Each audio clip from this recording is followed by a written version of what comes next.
इस कार्यक्रम के पुण्यार्जक हैं श्री 1008 चंद्रप्रभ दिगंबर जैन मंदिर समिति एवं सकल दिगंबर जैन समाज पृथ्वीपुर जिला निवाड़ी मध्य प्रदेश। अध्यक्ष विमलेश कुमार बुखारिया, महामंत्री पुरुषोत्तम जैन, कोषाध्यक्ष महेंद्र कुमार जैन, सह कोषाध्यक्ष केसी जैन, पूर्व अध्यापक श्री 1008 मज्जनेन्द्र पंच कल्याणक प्रबंध कार्यकारिणी समिति, संरक्षक प्रकाश चंद बुखारिया, चौधरी प्रसन्न कुमार जैन, प्रेमचंद जैन, पूर्व साडा अध्यक्ष अजित कुमार बुखारिया, अध्यक्ष कमलेश कुमार जैन कल्लू, उपाध्यक्ष मनोज कुमार जैन, पदम बुखारिया, रविंद्र कुमार जैन बल्ली, आनंद मोदी अंतु, अखिलेश भैया जी, सुधीर जैन महावीर बोरबेल, महामंत्री विशाल जैन ओलिया, मंत्री प्रसन्न कुमार जी जैन लड़वारी, मुकेश कुमार जैन दुमदुमा वाले, बबलू भारती जी, दीपेश जैन मडिया, रविंद्र जैन टहरका वाले।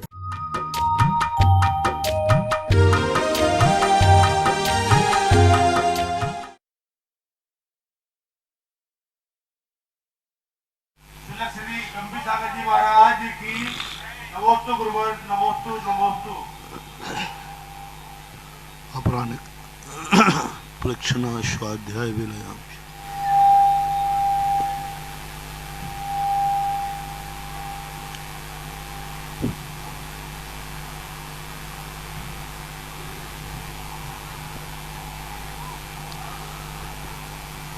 नमो अरिहन्तार्णो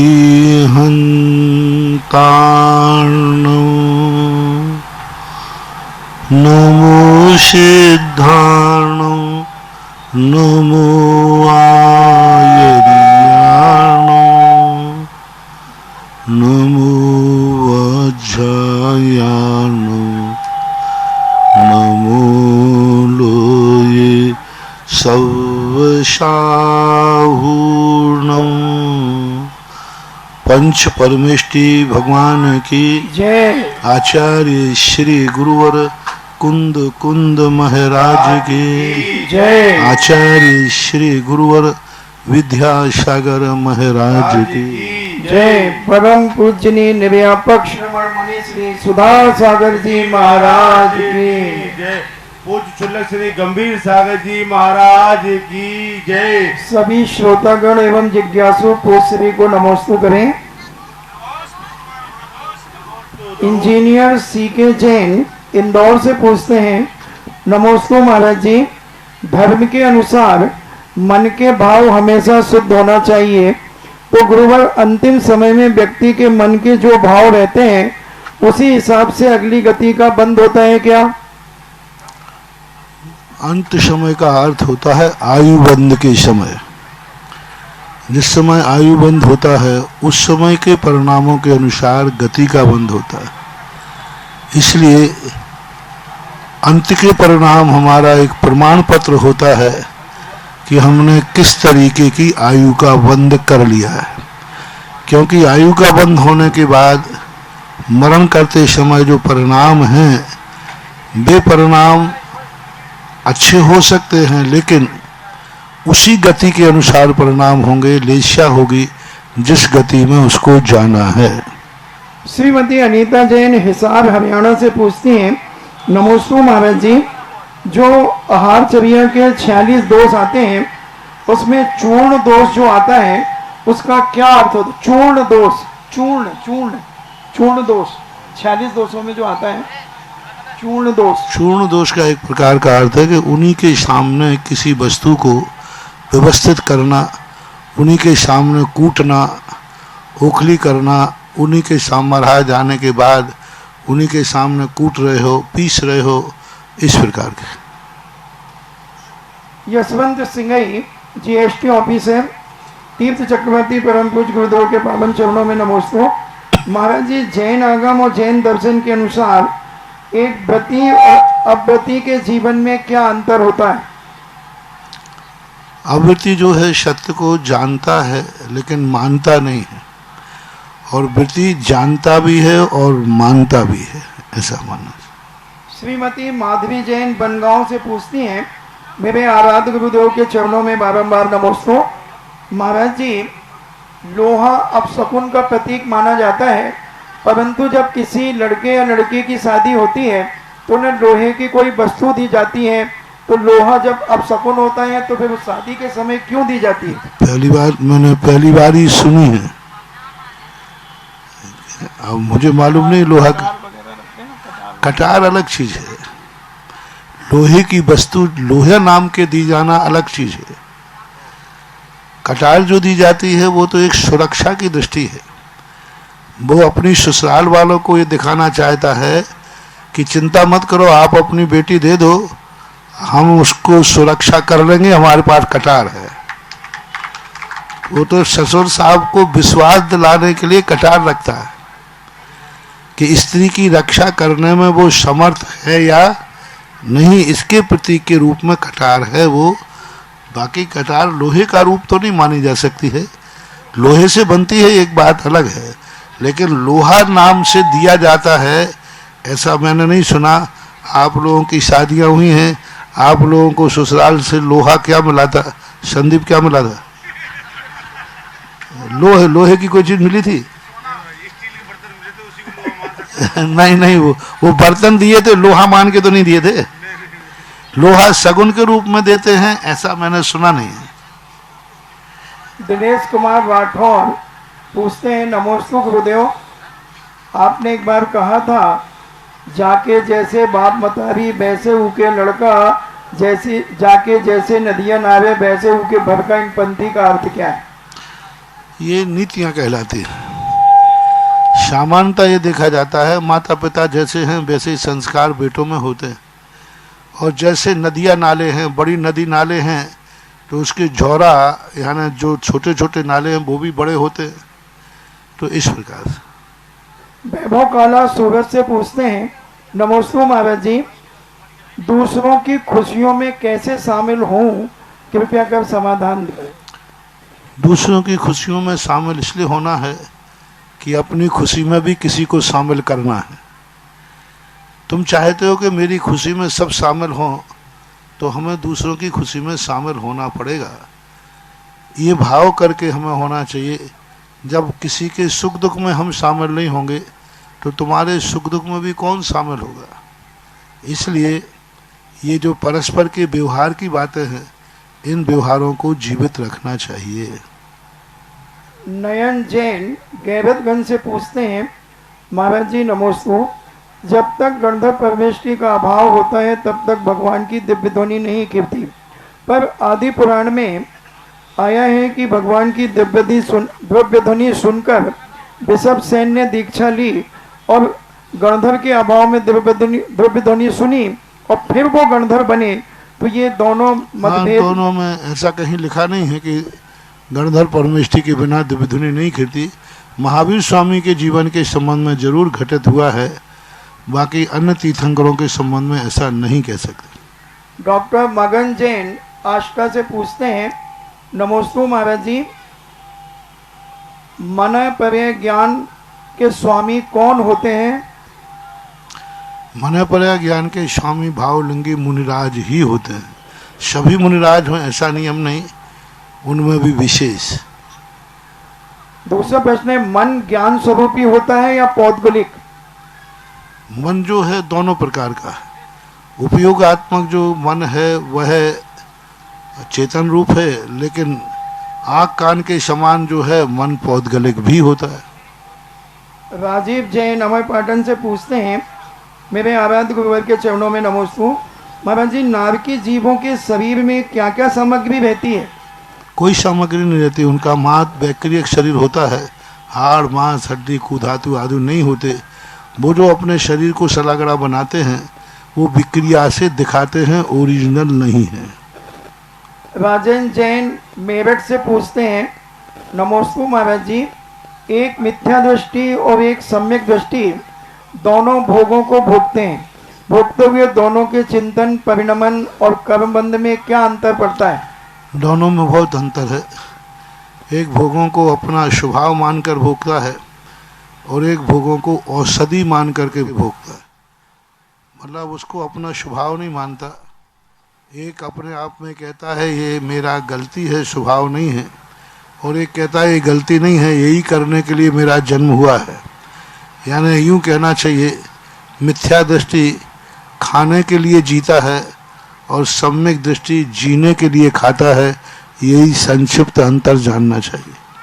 क्या सम्यक दृष्टि इष्ट वियोग और अनिष्ट वियोग में एक ही प्रकार की समता भाव रखते हैं? नहीं रखता, ऐसे कोई जरूरी नहीं है, क्योंकि इष्ट वियोग अनिष्ट वियोग नाम का आर्त ध्यान मुनि महाराज को छठे गुण स्थान तक भी होता है। जब छठे गुण स्थान तक हो सकता है, पर भूमिका के अनुसार कम होता है। श्रीमती चंदा जैन आष्टा से पूछती हैं, परम पूज्य मेरे आराध गुरुदेव के चरणों में नमोस्तु।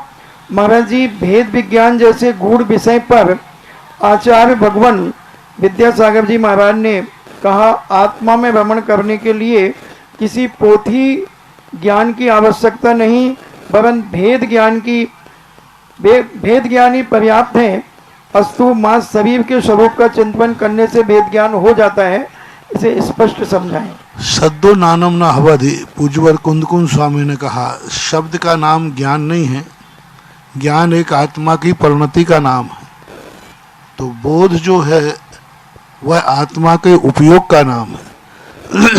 शब्द ज्ञान जो है हमारे ज्ञान का निमित्त बनता है, लेकिन वास्तविक ज्ञान तो आत्मा के उपयोग का नाम ही है। और उपयोग के माध्यम से आत्मा स्वभाव पर भाव भिन्नम, ऐसा पूज्यवर अमृत चंद सूरी महाराज ने लिखा है कि अपने आत्मा के स्वभाव को छोड़कर पर भावों को जो भिन्न मानता है, ऐसा जिसको भेद विज्ञान हो गया, तो शब्द ज्ञान ना भी हो तो बेड़ा पार हो जाता है। जैसे तुष्मास घोषंतो शो मुनि अंजन छोर आदि जो हैं शब्द ज्ञान से रहित थे, फिर भी उनको आत्मा और पर का भेद विज्ञान था, इसलिए उनको केवल ज्ञान हो गया। अनीता जैन उदयपुर से पूछती हैं, नमोस्तु महाराज जी, पंचकल्याणक महोत्सव के समय जो जन्माभिषेक तीर्थंकर बालक का होता है, तो उस समय महिलाएं अभिषेक क्यों नहीं कर सकती? क्योंकि वो नियोगी क्रिया है, वो कोई धार्मिक क्रिया नहीं है, वो नित्य नियम की क्रिया नहीं है, वो एक नियोगी क्रिया होती है।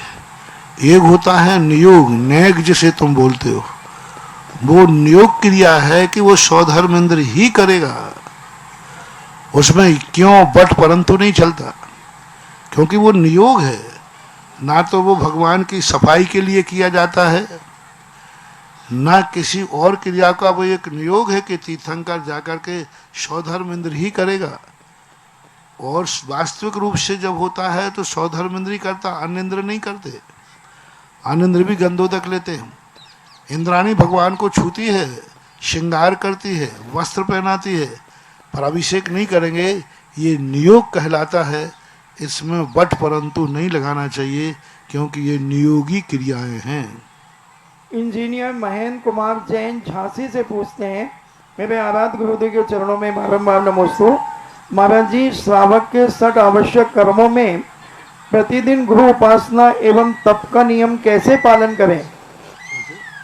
जो 6 आवश्यक है उसमें षडावश्यक में गुरु उपासना का अर्थ ही होता है सदा नवदा भक्ति का भाव बनाए रखना, गुरुओं के प्रति श्रद्धा करना, ये नवदा भक्ति है। और तप तो उनकी है ही, इच्छाओं का निरोध करना। गृहस्थ भी तप करता है, उन अनैतिक अशुभ क्रियाओं की तरफ मन जावे, उनको मन को रोक लेना, ये सबसे बड़ा तप है। गृहस्थ को किसने नहीं कहा कि तप होता है? तप का अर्थ है इच्छा निरोधो तप। आपका देखना बहुत बड़ी चीज है महानुभाव, ये लोग बहुत, एक व्यक्ति का शराब है, शराब पी रहा है कोई व्यक्ति, और एक सम्यक दृष्टि व्यक्ति अपने मन को शराब पीने की तरफ नहीं जाने देना, ये कितनी बड़ी इच्छा का निरोध कर लिया उसने। कोई गुटखा खा रहा है, उसको गुटखा मैं नहीं खाऊंगा, इच्छा का निरोध कर लिया। कोई जुआ खेल रहा है, मैं जुआ नहीं खेलूंगा, इच्छा का निरोध कर लिया। सप्त व्यसन का त्याग करने से ही तप चालू हो जाता है, क्योंकि सप्त व्यसन करने की इच्छा सबकी होती है, लेकिन सम्यक दृष्टि कहता है नहीं, मैं अपने ऐसे कार्य नहीं करूंगा। रात्रि भोजन त्याग कर दिया, रात्रि में भूख लग सकती है, नहीं रात में नहीं खाऊंगा, इच्छा निरोध तप। एक आचार्य ने लिखा है भी श्रावकाचार में, जिस श्रावक का रात्रि भोजन त्याग है उसको साल भर के 6 महीने के उपवास का पुण्य लगता है। क्योंकि पंचम काल में भुक्ति जो होती है 6 घंटे की एक भुक्ति होती है। पंचम काल के जीवों को 6 घंटे के बाद भूख लगती ही लगती है। एक बार का खाया हुआ भोजन 6 घंटे चलता है बस सामान्य रूप से। 6 घंटे के बाद शरीर की मांग शुरू हो जाती है, चाहे वो पानी की मांग हो, चाहे भूख की मांग हो। 4 प्रकार के आहारों में से किसी न किसी आहार की इच्छा, ले, पेय, स्वाद और खाद्य, ये 4 आहार है। 6 घंटे के बाद पंचम काल के जीव को कुछ ना कुछ आहार लेने का भाव आएगा। भोजन नहीं करेगा तो पानी पीने का भाव आएगा। आप लोग खुद अनुभव बताएं, आपने सुबह पानी पिया है, 6 घंटे के अंदर आपका शरीर पानी की मांग करता है कि नहीं करता है? खाने की मांग करता है। सुबह खाया था, मान लीजिए 10 बजे खाया आपने, और 5 बजे 6 बजे फिर खा रहे, कितने घंटे हो गए? 6 घंटे। एक भुक्ति 6 घंटे की होती है, दूसरी भुक्ति 6 घंटे की। रात की 4 भुक्तियां होती है, 24 घंटे की 4 भुक्ति। और जिस व्यक्ति ने रात्रि भोजन त्याग दिया उसने 2 भुक्तियों का त्याग कर दिया, यानी उसका उपवास हो गया, आधा हुआ। तो गृहस्थ सम्यक दृष्टि जो है बहुत सारी इच्छाओं का अनुरोध करता है, इसलिए उसका तप बन जाता है। फिर भी कभी कभी शक्ति के अनुसार रसी करता है, आज फलानी रसी। 14 के दिन एकासन करता है, 14 के दिन वो कुछ व्रत कर लेता है, रस त्याग देता है। तो सम्यक दृष्टि किसी न किसी बहाने से तप हो ही जाता है उसका, ऐसा मानना चाहिए। संजय, हाँ शुरू करो। ऑनलाइन जिज्ञासा की बात जिनवाणी चैनल के, अदना चैनल के, सुधा कलश के सभी श्रोताओं की ओर से नमोस्तु नमोस्तु नमोस्तु गुरुवर। और श्री दिगंबर जैन जीवोदय तीर्थ क्षेत्र पर यहाँ उपस्थित सभी भक्तों की ओर से गुरुवर नमोस्तु नमोस्तु नमोस्तु। छुलक जी के चरणों में इच्छामि इच्छामि इच्छामि। गुरुदेव आज की प्रथम जिज्ञासा कर रही है श्रीमती नेहा जैन, अशोकनगर, और तैयार रहें श्रीमान पंडित राजेंद्र कुमार सुमन सागर। गुरुदेव के चरणों में मेरा त्रिवार नमस्ते। गुरुदेव मेरी जिज्ञासा है, आजकल एक फिल्म बहुत फेमस हो रही है, द केरला स्टोरी, जिसमें बताया गया है कि धर्म के नाम पे कैसे बच्चियों को और बच्चों को भी मैनिपुलेट कर लिया जाता है। उनको बताया जाता है कि तुम्हारे भगवान कुछ नहीं करते, तुम्हारे भगवान तो रोते रहते हैं। राम जी को वानर सेना की ज़रूरत पड़ी, खुद अपनी पत्नी को नहीं बचा पाए, तो वो तुम्हारा कैसे ध्यान रखेंगे। ऐसे बच्चियों को मैनिपुलेट कर लेते हैं। तो महाराज जी, हम अपने बच्चों को कैसे शिक्षा दें, कैसे संस्कारित करें कि वो कभी भी जब वो इस प्रकार के अपने बच्चों को कर रहे हैं, तो हमें भी तो ये कहना चाहिए, विज्ञान लोग जो कर रहा है, कितनी बीमारी फैल रही है। पहले 10 गांव में एक वैद्य होता, आज इतने डॉक्टर होते हैं। इस प्रकार से वीक पॉइंट तो सबके पास है, क्योंकि कोई भी क्रिया नहीं है जिसका विरोधी नहीं हो। इसलिए उनको वर्तमान की हानियां बताना चाहिए और उन महापुरुष के अच्छे कार्य भी बताना चाहिए कि पत्नी की रक्षा कैसे नहीं कर पाए। कौन व्यक्ति है 24 घंटे पत्नी के पास बैठा रहता है। लेकिन ये देखो कि इतनी बड़ी शक्ति थी कि शक्तिहीन होकर के भी शक्तिमान से अपनी पत्नी को वापस लेके आ गए। ये शक्ति तो देखो, ये शक्ति देखो कि जिस लंका में कोई प्रवेश नहीं कर सकता था, चारों तरफ से यंत्रों से विदित थी, सुरक्षा थी, फिर भी अपनी शक्ति के माध्यम से एक अकेला बानर हनुमान पूरी लंका के लिए तहस नश करके आ गया। ये क्या किसी में दम है क्या? तो निगेटिव पॉइंट कम है, पॉजिटिव पॉइंट बहुत ज़्यादा है। इससे सिद्ध ये है कि बच्चों को कम से कम आप लोग धर्म की बातें अपने लिए मत पढ़ो, लेकिन बच्चे जब कुतर करें तो उनको समझाने के लिए तो पढ़ो। आज का स्वाध्याय वगैरह के लिए मैंने इसलिए 12 वर्षीय स्वाध्याय रखा, 12 वर्षीय, कि कम से कम माताएं ये ज्ञान तो करना कि जब उनके बच्चे कुतर करें तो आप उनका समाधान कर सकें। पॉजिटिव पॉइंट कितने पॉइंट हैं अपने पास, जब वो निगेटिव पॉइंट देते हैं तो धर्म में निगेटिव पॉइंट ना के बराबर हैं, जिनका हमारे पास जवाब नहीं है। लेकिन 99% हमारे पास पॉजिटिव पॉइंट हैं जहां हम उनको धर्म से जोड़ सकते हैं। उनसे कहना है कि जब तुम्हारे जीवन में सबसे बड़ा संकट आ जाए उस समय आप ऊपर की तरफ क्यों देखते हो? उस समय आपके अंदर में कैसा क्यों आता है भाव कि कोई मुझे बचाए? इसका सिद्ध है कि जब संकट के समय हमें अदृश्य शक्ति का याद आता है तो इसका अर्थ कोई ना कोई शक्ति तो है। और सबसे बड़ा सबूत है धर्म का कि विश्व का एक भी बड़े बड़े वैज्ञानिक हैं, बड़े बड़े बहुत बड़े आधुनिक लोग हैं, बड़े बड़े नास्तिक कहने वाले हैं, विश्व का एक देश बताओ जो किसी ना किसी अदृश्य शक्ति को भगवान को नहीं मानता हो। सबसे बड़ा प्रमाण पत्र एक विश्व का एक, मैंने सब लोगों से पूछ लिया, आपके नेट से भी पूछवा लिया, आपके सबसे पूछवा लिया कि मैंने विश्व का ऐसा देश बताओ जो देश किसी ना किसी गॉड को नहीं मानता हो। अमेरिका को आप आधुनिक मानते हो, वैज्ञानिक मानते हो कि वो धर्म कर्म कुछ नहीं मानता। अमेरिका सबसे बड़ा आस्तिक है, सबसे ज्यादा आस्तिक शक्ति को मानता है। रूस, सब विश्व का एक देश बताओ। आज भी कह रहा हूं, सारी दुनिया में जो लोग मेरा आज जिज्ञासा समाधान अभी सुन रहे हैं, विश्व का एक देश बताओ जिस देश में किसी अदृश्य महाशक्ति को स्वीकार न किया हो। किसी देश ने, अमेरिका, रूस, अमेरिका, ऑस्ट्रेलिया, इटली, जो भी अंग्रेज, सब के लिए कहीं ना कहीं। क्यों? सबसे बड़ी चीज है कि एक झूठा हो सकता है, एक देश क्रियाकांडी हो सकता है, एक देश अंधा हो सकता है, एक देश अंधविश्वासी हो सकता है, सारा विश्व अंधविश्वासी नहीं हो सकता। यानी अदृश्य शक्ति को सारा विश्व मान रहा है। जितने वैज्ञानिक हुए हैं, ये वैज्ञानिक ऊपर से कुछ भी बात करें, एक भी वैज्ञानिक नहीं है जो किसी ना किसी धर्म को नहीं मानता हो। आइंस्टीन वगैरह सारे विज्ञानों का हमने इतिहास खोजा, ये किसी ना किसी अदृश्य शक्ति को मानते थे। ये नास्तिक राज्यपाल के समान होते हैं। राज्यपाल किसी पार्टी का नहीं होता है, लेकिन जब वो वोट डालने जाता है तो किसी एक पार्टी को डालता होगा कि सबको? लेकिन बाहर से कहता है राष्ट्रपति मैं किसी पार्टी का नहीं हूं, मैं तो राज। लेकिन जब उसको अकेले में वोट डालने का मौका मिलता है तो वो किसी ना किसी एक पार्टी को ही वोट देता है। ऐसे होते हैं ये वैज्ञानिक।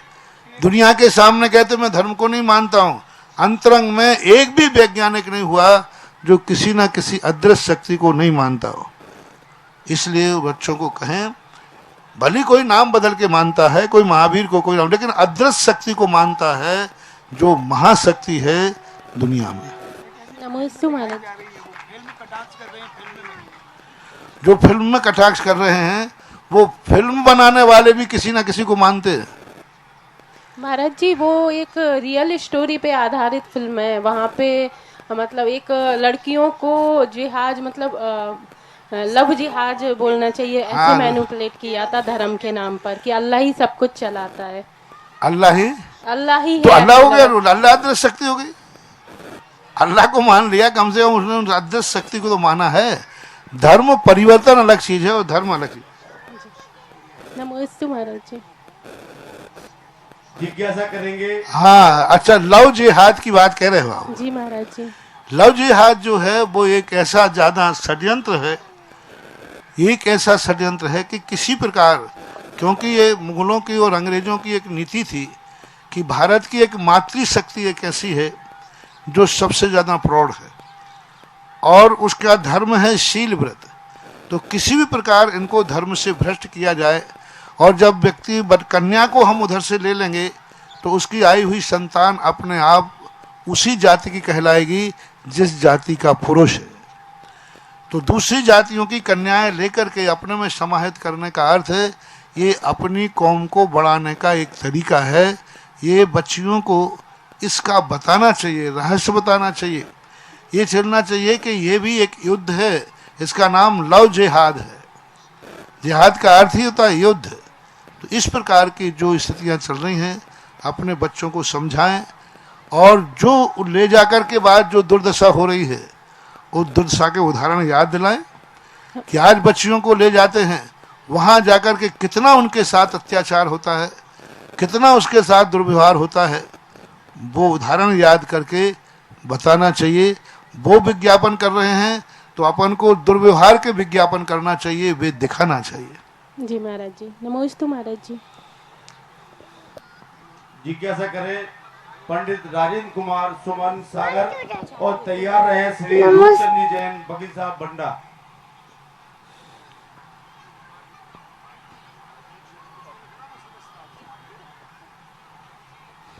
परम पूज्य निर्यापक मुनि श्री सुधासागर जी महाराज के चरणों में कोटि सह नमोस्तु।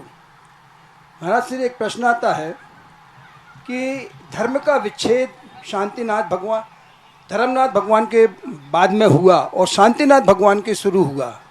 इसके बीच में चाहे शीतलनाथ भगवान हो या उस समय भी महापुराण में आया है कि धर्म का विच्छेद कई बार हुआ।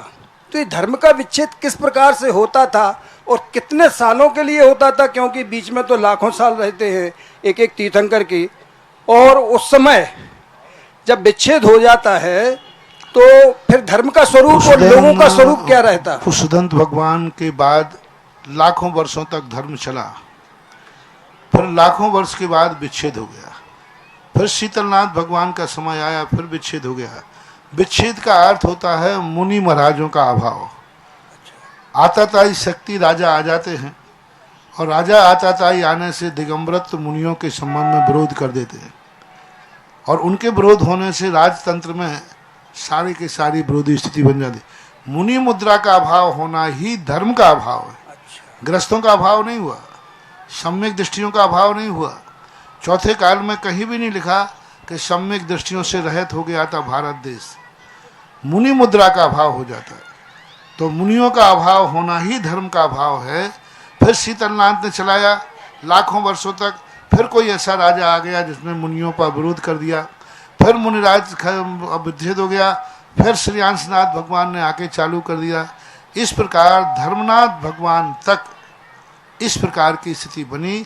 धर्मनाथ भगवान ने जो धर्म चालू किया फिर विच्छेद हो गया, लेकिन शांतिनाथ भगवान के बाद आज तक एक दिन भी ऐसा नहीं गया जिस समय दुनिया में कोई मुनिराज न रहे हों, तब से निरंतर मुनि महाराज बने रहे हैं। नमोस्तु नमोस्तु महाराज जी, नमोस्तु। जिज्ञासा करें श्री रूपचंद जी जैन बगीचा बंडा और तैयार रहे श्रीमान अशोक जी शास्त्री इंदौर।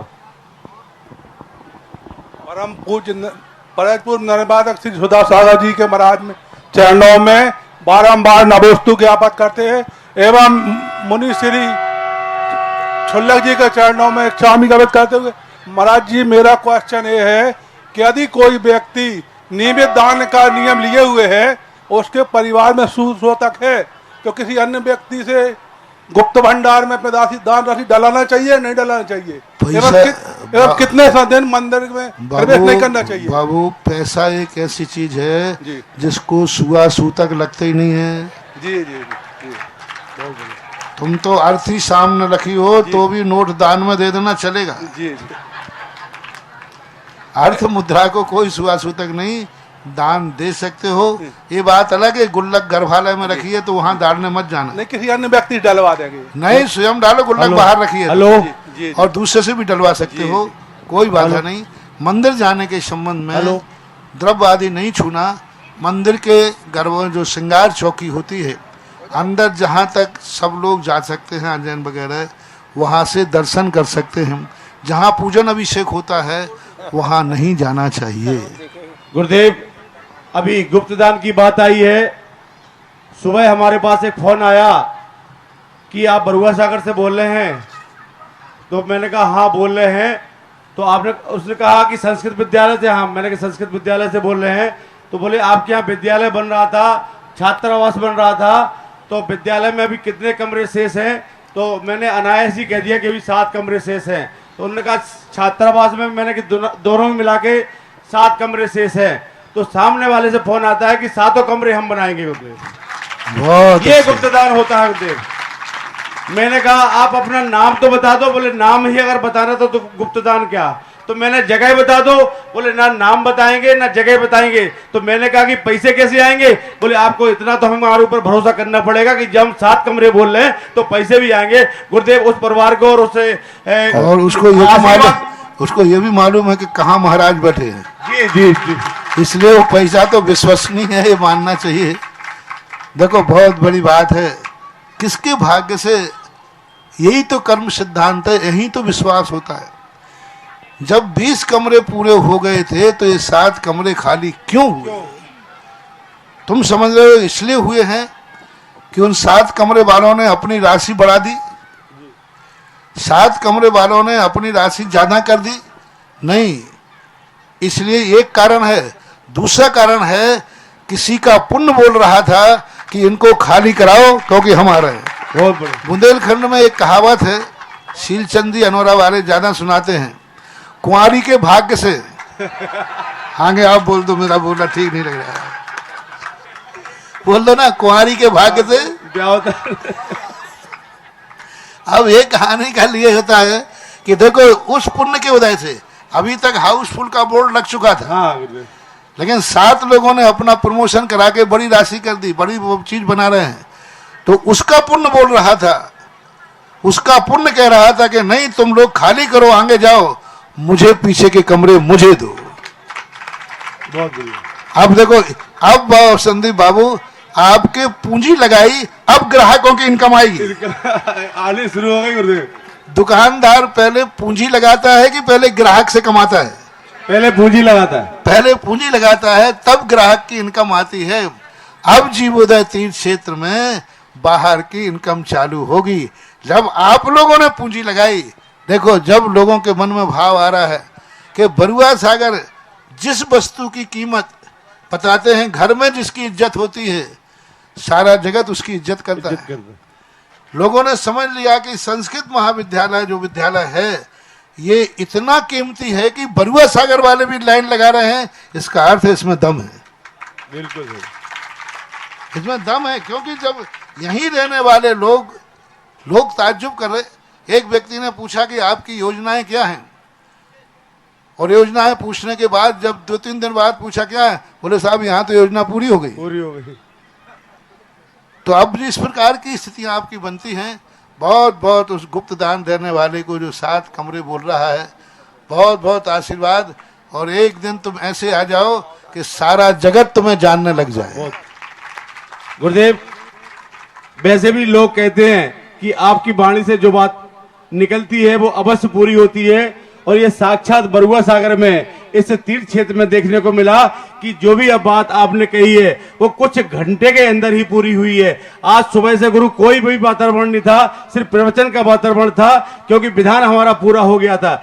लेकिन ऐसा माहौल बना कि गुरुदेव के मुख से वाणी निकलती रही, और यहाँ पर शिलान्यास पे शिलान्यास होते रहे। आज भी 5 शिलान्यास गुरुदेव यहाँ हुए।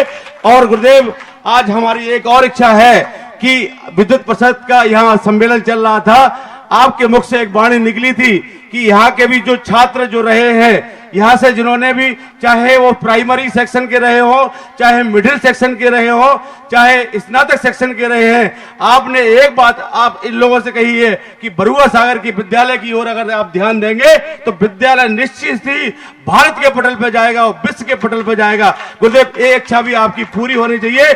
यहाँ जो विद्युत परिषद के जो लोग विद्वान बैठे हैं और जो बरुआ सागर में जिन्होंने शिक्षा ग्रहण की है, हम तो चाहते इसी मंच से और इस जिज्ञासा समाधान के कार्यक्रम से आकर अपनी सहमति प्रदान करें कि हम बरुआ सागर के इस जीवोदय तीर्थ पर सहयोग करेंगे और अपना समय बिताएंगे। ऐसा गुरुदेव इनको आशीर्वाद प्रदान करें। तुम विद्वानों से कह रहे हो, सारे विद्वान मेरी तरफ देख रहे हैं कि महाराज इशारा करें तो हम सब बोल देंगे, वो मेरी तरफ। जय कुमार जी खड़े हो जाओ। और अधिष्ठाता स्मरण संस्थान के अधिष्ठाता आज ये घोषणा करते हैं कि बरुआ सागर का विद्यालय को स्मरण संस्थान गोद लेता है। मैं शिक्षा का क्षेत्र पूज्य मुनिपुंगा श्री सुधा सागर जी महाराज के आशीर्वाद से ये आप सबके सामने घोषणा करता हूँ कि शिक्षा के क्षेत्र में श्री दिगंबर जैन श्रवण संस्कृति संस्थान सांगानेर बरुआ सागर के इस विद्यालय को, क्योंकि ये मेरे ही विद्यालय है और वहाँ भी मैं पूज्य श्री के आशीर्वाद से अधिष्ठाता के रूप में कार्यरत हूँ, तो जब भी जितने समय की भी जरूरत पड़ेगी मैं पूरी तरह से स्वयं और अपने संस्थान के द्वारा जो है पूरा शिक्षा कोर्स- के प्रति समर्पित रहूंगा। पूरा कोर्स, पूरा नीति निर्धारण, मतलब कहना चाहिए संस्थान के विधान में बरुआ सागर का नाम शिक्षा भी का- ऐड कर दिया जाएगा। धार्मिक जैन दर्शन की शिक्षा के संबंध में सारी नीति निर्धारण श्रमण संस्थान सांगानेर करेगा। पहले भी हमने ये प्रयास किया था, अब हम पुनः ये घोषणा करते हैं कि बरुआ सागर के ये विद्यालय शिक्षा के क्षेत्र में श्री दिगंबर जैन श्रवण संस्कृति संस्थान उसे गोद लेता है और यहाँ जो भी आवश्यकताएं शिक्षा के क्षेत्र में होंगी उनकी संपूर्ति हम श्री दिगंबर जैन श्रवण संस्कृति संस्थान सांगानेर की ओर से करेंगे।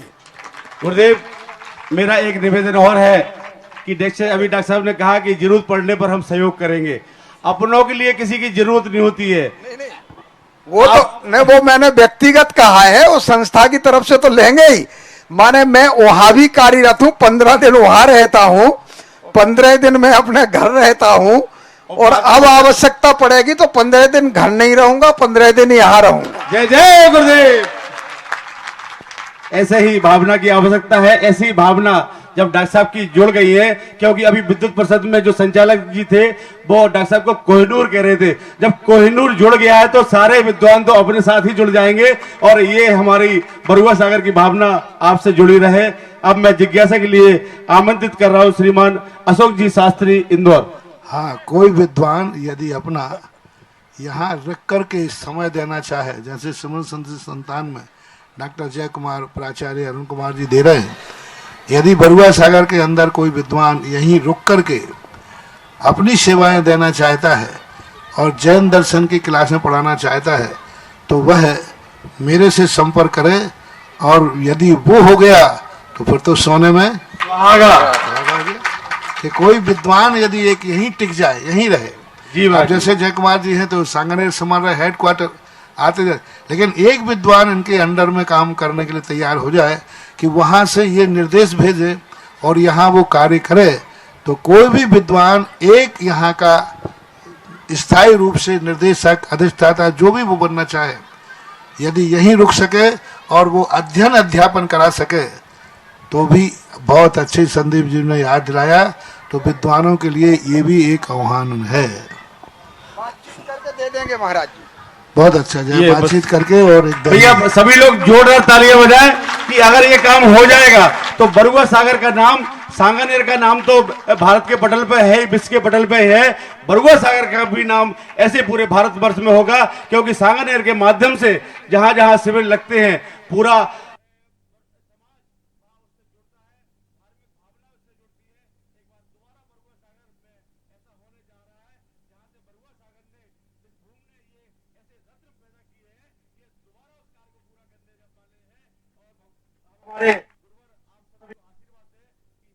भावना है वो आप लोग पूरी करेंगे। जिज्ञासा करें श्रीमान अशोक जी शास्त्री। हे महाराज जी, नमोस्तु नमोस्तु नमोस्तु। राहुल किला से विकास जी परिवार ने त्रिवार नमोस्तु बोला है। पूज्य मुनिश्री, आपके परम आशीर्वाद से, आपके निमित्त 44 साल बाद पुनः मैं बरुआ सागर आया। प्रातःकालीन आपके दर्शन किए। दर्शन के बाद हमने वही छात्रावास देखा, वही भोजनशाला देखा और महाराज जी आपके मुखारबिंद से सुना था इसी कमरे में जय कुमार जी रहते हैं, उसी के बगल वाला हमारा भी कमरा था। सारा कमरा मुझे स्मरण आ गया और मुझे ये नहीं लगा कि मैं 44 साल के बाद इस बरुआ सागर में आया। मुझे तो लगा कि जब सन 1979 में यहाँ पढ़ने आया था वैसे ही का वैसा बरुआ सागर लगा। पूज्य मनुष्य, आपने कहा दम की बात है तो आप तो बेदम हो। हमारी दम इतनी थी कि अखिल भारतीय विद्युत परिषद के संरक्षण के लिए, संरक्षण पद के लिए हमने बिमलेश जी चौधरी को एक बार बोला, उन्होंने विद्युत परिषद के संरक्षण पद एक बार में स्वीकार कर लिया। ये हमारी दम है, वो आपका आशीर्वाद है। पूज्य मनुष्य,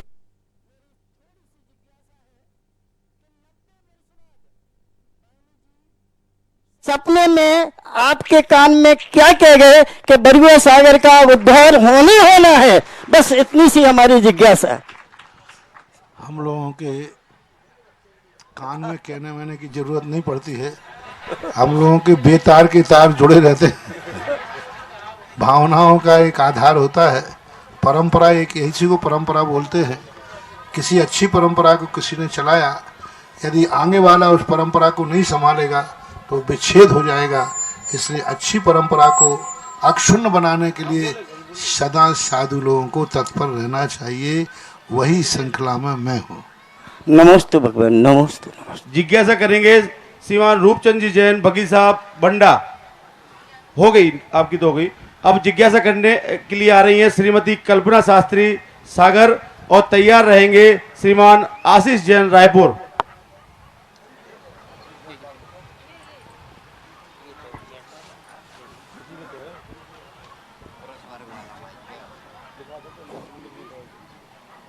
मैं सागर से कल्पना शास्त्री मुनिश्री के लिए नमोस्तु नमोस्तु नमोस्तु, और सागर से श्री पूरन बाबू जी, और सागर में चक्रा घाट पर जो आपके आशीर्वाद से जिज्ञासा कीजिए और बाकी को नहीं। शिविर चल रहा है, तो भैया जी ने भी बोला नमोस्तु। महाराज बहुत सारे नाम हैं। महाराज श्री जो शांतिनाथ विधान में आया है कि परिवार सहित इंद्र जनालय आवे, शांति प्रभु के पद पंकज की पूजा नित्र चावे, तो वह कौन से परिवार के साथ आते हैं? परिवार का अर्थ होता है उनका खुद का परिवार होता है। देव और उनकी इंद्राणियां जो होती हैं, देवियां, उनके साथ वो आते हैं। नमोस्तु महाराज। जिज्ञासा सभी लोग एक बार नमोस्तु करेंगे, सीधी जिज्ञासा करेंगे। जिज्ञासा करेंगे श्रीमान आशीष जैन रायपुर और तैयार रहेंगे श्रीमान ओम प्रकाश जी जैन एडवोकेट ओरछा अध्यक्ष दिगंबर जैन समाज। ये नमस्ते गुरुवार में 51,000 रुपए की सदस्यता ग्रहण की है। गुरुदेव नमस्ते गुरुवार। गुरुवार मेरा एक वास्तु संबंधित का प्रश्न था कि मंदिर जी की वास्तु अगर विपरीत है तो इसका समाज में क्या असर पड़ेगा? वो समाज के लिए ही बनाया गया है तो समाज पर असर पड़ेगा ही पड़ेगा। जिज्ञासा करें श्रीमान ओम प्रकाश जी जैन ओरछा अध्यक्ष दिगंबर जैन समाज, और उसके बाद तैयार रहेंगे सिंगई महावीर जैन भोपाल अध्यक्ष सिद्धार्थ लेक सिटी। महाराज जी ये हमारे बरुआ सागर के हमारे परिवार के भाई हैं, और ये जब यहाँ रहते थे तो विद्यालय से इनका पूरा जुड़ाव था, और विद्यालय में आपने प्रबंधक के रूप में काम किया।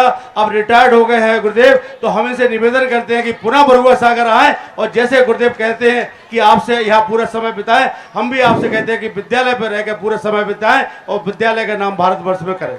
बहुत अच्छा, भावना करो भाई। पूजनीय महाराज श्री को नमोस्तु एवं पूजनीय छुलक जी को क्षामी। मैं एक छोटा सा प्रश्न पूछ रहा हूँ।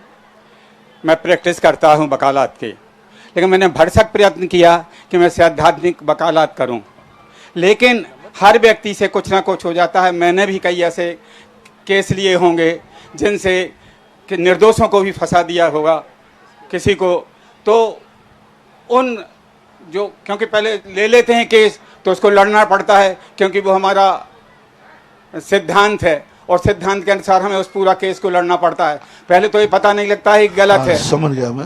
हैं? और सिद्धांत नहीं है, तुम लोगों की कमजोरी है।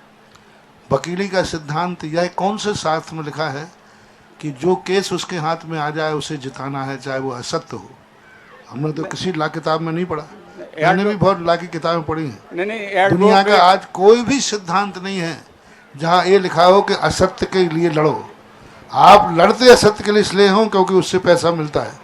आज ये सिद्धांत मत कहो, तुम्हारी कमजोरी कहो। नहीं, जैसे एडवोकेट एक्ट में हमने जब केस ले लिया है तो उसको नहीं, एडवोकेट का ये सिद्धांत नहीं है कि असत्य का केस ले लिया है तो आपको लड़ना ही है। असत्य का केस होते ही वापस कर दीजिए, हिम्मत है तो। नहीं, जब पहले पता ही नहीं लगता है, उसके बाद में तो पता चल जाता है। हाँ। जब पता चल जाए उसी दिन रिजाइन दे दीजिए कि मैं इस केस को नहीं लड़ सकता, क्योंकि इसमें दूसरे को फांसी हो सकती है, दूसरे का विनाश हो सकता है। सिद्धांत मत बनाओ, ये तुम्हारी कमजोरी है। अभी तो मैंने बंद कर दी है, लेकिन जो मैंने कह दिया ना, नहीं तो थोड़ा सा मैंने कि जो कर चुके हैं उसके लिए अब क्या है, क्योंकि वो तो हमने बंद कर दिया, प्रैक्टिस ही छोड़ दी है। उसके लिए कोई छोड़ दी इसलिए बंद कर दिया, दांत नहीं रहे इसलिए चने का त्याग कर दिया। नहीं, ऐसा नहीं है, ऐसा नहीं है। अब इसके लिए एक ही उपाय है। हाँ। कि आप अपने जूनियरों को यदि कह सकें हाँ। कि सत्य पर अड़ग रहो, यदि असत्य का केस आया है तो आप छोड़ दीजिए, यही इसका प्रायश्चित है। आगे ध्यान। जिज्ञासा करेंगे श्रीमान महावीर जैन भोपाल, अध्यक्ष सिद्धार्थ लेक सिटी। मेरे आराध्य आज गुरुवर के चरणों में आज वकीलों के कारण ही न्यायालयों में 50-60% केस जो हैं गलत ढंग से चल रहे हैं, गलत फंसाया जा रहा है, गलतों को सजाएं मिल रही है। जब जब मैं जेल में जाता हूं, मैं जेलियों के इंटरव्यू लेता हूं, 40 से 45-50% तक जेली कहते साहब मैंने नहीं किया, वकील साहब ने, सामने वाले वकील ने मुझे फंसा दिया, हमारा वकील कमज़ोर पड़ गया, उसके वकील ने दलील दे दी, और उसका वकील कम पड़ गया, उसने दलील दे दी। तो आज जो निरपराध लोग जेल में फंस रहे हैं, जेल में सड़ रहे हैं, बे वकीलों की इसी बदनीति से, इसी दुर्नीति से फंस रहे हैं। ये सिद्धांत नहीं है। यदि सारे वकीलें कर लें कि हम सत्यवान को ही न्याय दिलाएंगे, असत्यवान का कभी पक्ष नहीं लेंगे, तो सारे न्यायालयों में से जिनको असत्य को सजा मिलती है, कानून ये कहता है कि 100 गुनाहगार बच जाएं, लेकिन एक बेगुनाह को सजा नहीं होना चाहिए। वकील साहब, ये आपकी ही किताब की पॉइंट बोल रहा हूं मैं। जिज्ञासा करें। आपका एक छोटा सा शिवरार्थी महावीर सिंघई अपनी जन्मभूमि बरुआ सागर से आपको बारंबार नमोस्तु करता हूँ। नमोस्तु भगवान, नमोस्तु भगवान, नमोस्तु भगवान। मुझे भी इस बरनी विद्यालय के करीब 40 साल पूर्व, जब मैं रेलवे से मैं नहीं था, उस समय मुझे यहाँ सेवा करने का सौभाग्य प्राप्त हुआ, और मैं अपने को धन्य मानता हूँ कि हमारे आराध्य गुरुवर आज इस जन्मभूमि पर, मैं अभी अष्टापद से आया था और सीधा आपके चरणों में मुझे सौभाग्य प्राप्त हो रहा है कि मैं रोक नहीं पाया अपने को कि गुरुजी जाने वाले हैं, और मैं अपनी नगरी में अपने आराध्य को अगर नमोस्तु नहीं कर पाऊँ तो मेरा दुर्भाग्य रहेगा। कहते हैं कि खाली हाथ आए हैं और खाली हाथ जाएंगे महाराज जी, लेकिन मैं चिंतन करता हूँ कि आदमी अपने कर्म लेके आता है और मनुष्यगति प्राप्त करता है, और यही कर्म हमको आगे के लिए मार्ग प्रशस्त करते हैं। इसमें विरोधाभास जैसा लग रहा है, ऐसा क्यों? प्रातः काल मैंने प्रवचन में कहा था ना, व्यक्ति यदि सही समझ जाए तो कर्म लेकर आता है और धर्म लेकर जाता है। जय हो, जय हो, जय हो गुरुदेव। अपने कर्मों के माध्यम से मैंने यही उदाहरण दिया था। वर्ण जी के कर्मों ने कहाँ पटका था, लेकिन उन्होंने धर्म के माध्यम से कहाँ पहुंच गए। वो ज्ञान सागर महाराज को कर्म ने कितनी विडंबनाएं दी। जितने महान पुरुष हुए हैं, ये भाग्य पर बल के आगे नहीं बढ़े। उनके भाग्य ने तो उनके साथ बहुत बुरा किया, लेकिन उनके पुरुषार्थ ने और भाग्य को बदल करके ऊंचाइयों पर पहुंच जाते। चाहे कितने भी महान श्री रामचंद्र जी क्यों ना, उनके भाग्य ने उनको कहाँ कहाँ बोला, लेकिन उनके सत्य ने, उनके धर्म ने उनको पुनः ऊंचाइयाँ दी। क्योंकि इस दुनिया में कर्म हो चाहे कैसी भी शक्ति हो, यदि हमारा विश्वास है तो हम कर्म लेकर आएंगे और धर्म लेकर जाएंगे। नमोस्तु महाराज, नमोस्तु। सिद्धालय श्री भोपाल, जो एलक श्री आपके आशीर्वाद से एलक श्री निशंक सागर महाराज ने मुझे सुना जिनालय बना लिया है, उसके लिए मैं आपसे नमोस्तु करता हूँ महाराज। वहाँ आपके चरण पर है आशीर्वाद। बहुत सारी घोषणाएं हैं, आपकी अनुमति हो तो करें। देख लो, जल्दी कर। अभी एक नाम बोलो बस। विद्युत परिषद से हमारे अशोक जी शास्त्री इंदौर जी ने ये घोषणा की है, 11,000 रुपए इस तीर्थ क्षेत्र के लिए जीवन भर हम, इंदौर लिखा है, ये आप खड़े हो जाइए, जिसका नाम बोले वो खड़े हो जाए। 11,000 रुपए की राशि जीवन भर आप प्रदान करेंगे तीर्थ क्षेत्र के लिए। सभी लोग तालियां बजाते रहे। जीवन भर अंदर 11,000 रुपए की राशि, सीधे सदस्य बन जाओ 5 साल के लिए, बस 51,000 रुपए के सदस्य बन जाइए। 5 साल तक देना, जीवन भर का छोड़ा। ठीक है।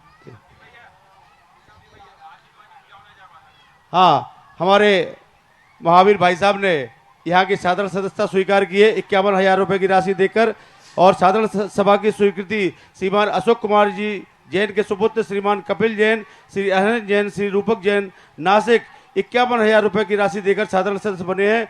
श्रीमान प्रशांत जैन सुपुत्र श्रीमान डॉक्टर जय कुमार जैन मुजफ्फरनगर वालों ने, हमारे डॉक्टर साहब ने 51,000 रुपए की राशि देकर इस विद्यालय की साधारण सभा की सदस्यता स्वीकार की है। श्रीमान प्रशांत कुमार जी जैन सुपुत्र प्राचार्य श्री अरुण कुमार जैन ब्यावर सांगानेर ने भी साधारण सभा की सदस्यता स्वीकार की है। हाँ बेटा अभी भूल जाएगा। हाँ हाँ महाराज जी के पास पहुंचो, अभी भूल जाएगा।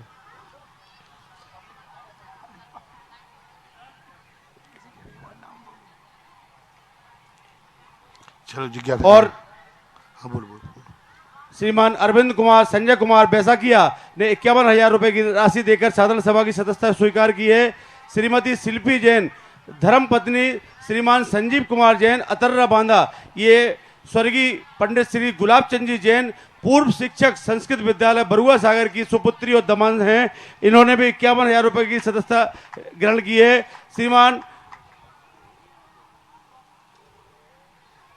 श्रीमती दीप्ति जैन, धर्मेंद्र जैन, ईसा जैन, अरहंत जैन झांसी, इन्हों चौधरी बिमलेश जैन जी के भांजे हैं। श्रीमान 51,000 रुपए की सदस्यता लेकर संस्था की। श्रीमान यतीन जैन, नेमीचंद जैन जी दमोह वाले टीकमगढ़ 51,000 रुपए की साधारण सदस्यता ग्रहण की है। श्रीमान अशोक कुमार जी जैन हो गया। चलो चलो जी। हाँ अब जिज्ञासा करेंगे हमारे प्रोफेसर अशोक जी जैन, अध्यक्ष विद्युत परिषद। बाक सिद्धि के धनी प्रातः स्मरणीय पूज्य सुधा सागर जी महाराज के श्री चरणों में त्रिकाल नमोस्तु। पूज्य क्षुल्लक गंभीर सागर जी महाराज के चरणों में सादर इच्छामी। पूज्य श्री, आज समाज में जिनवाणी के नाम पर एक बड़ी विडंबना जो है व्याप्त हो रही है।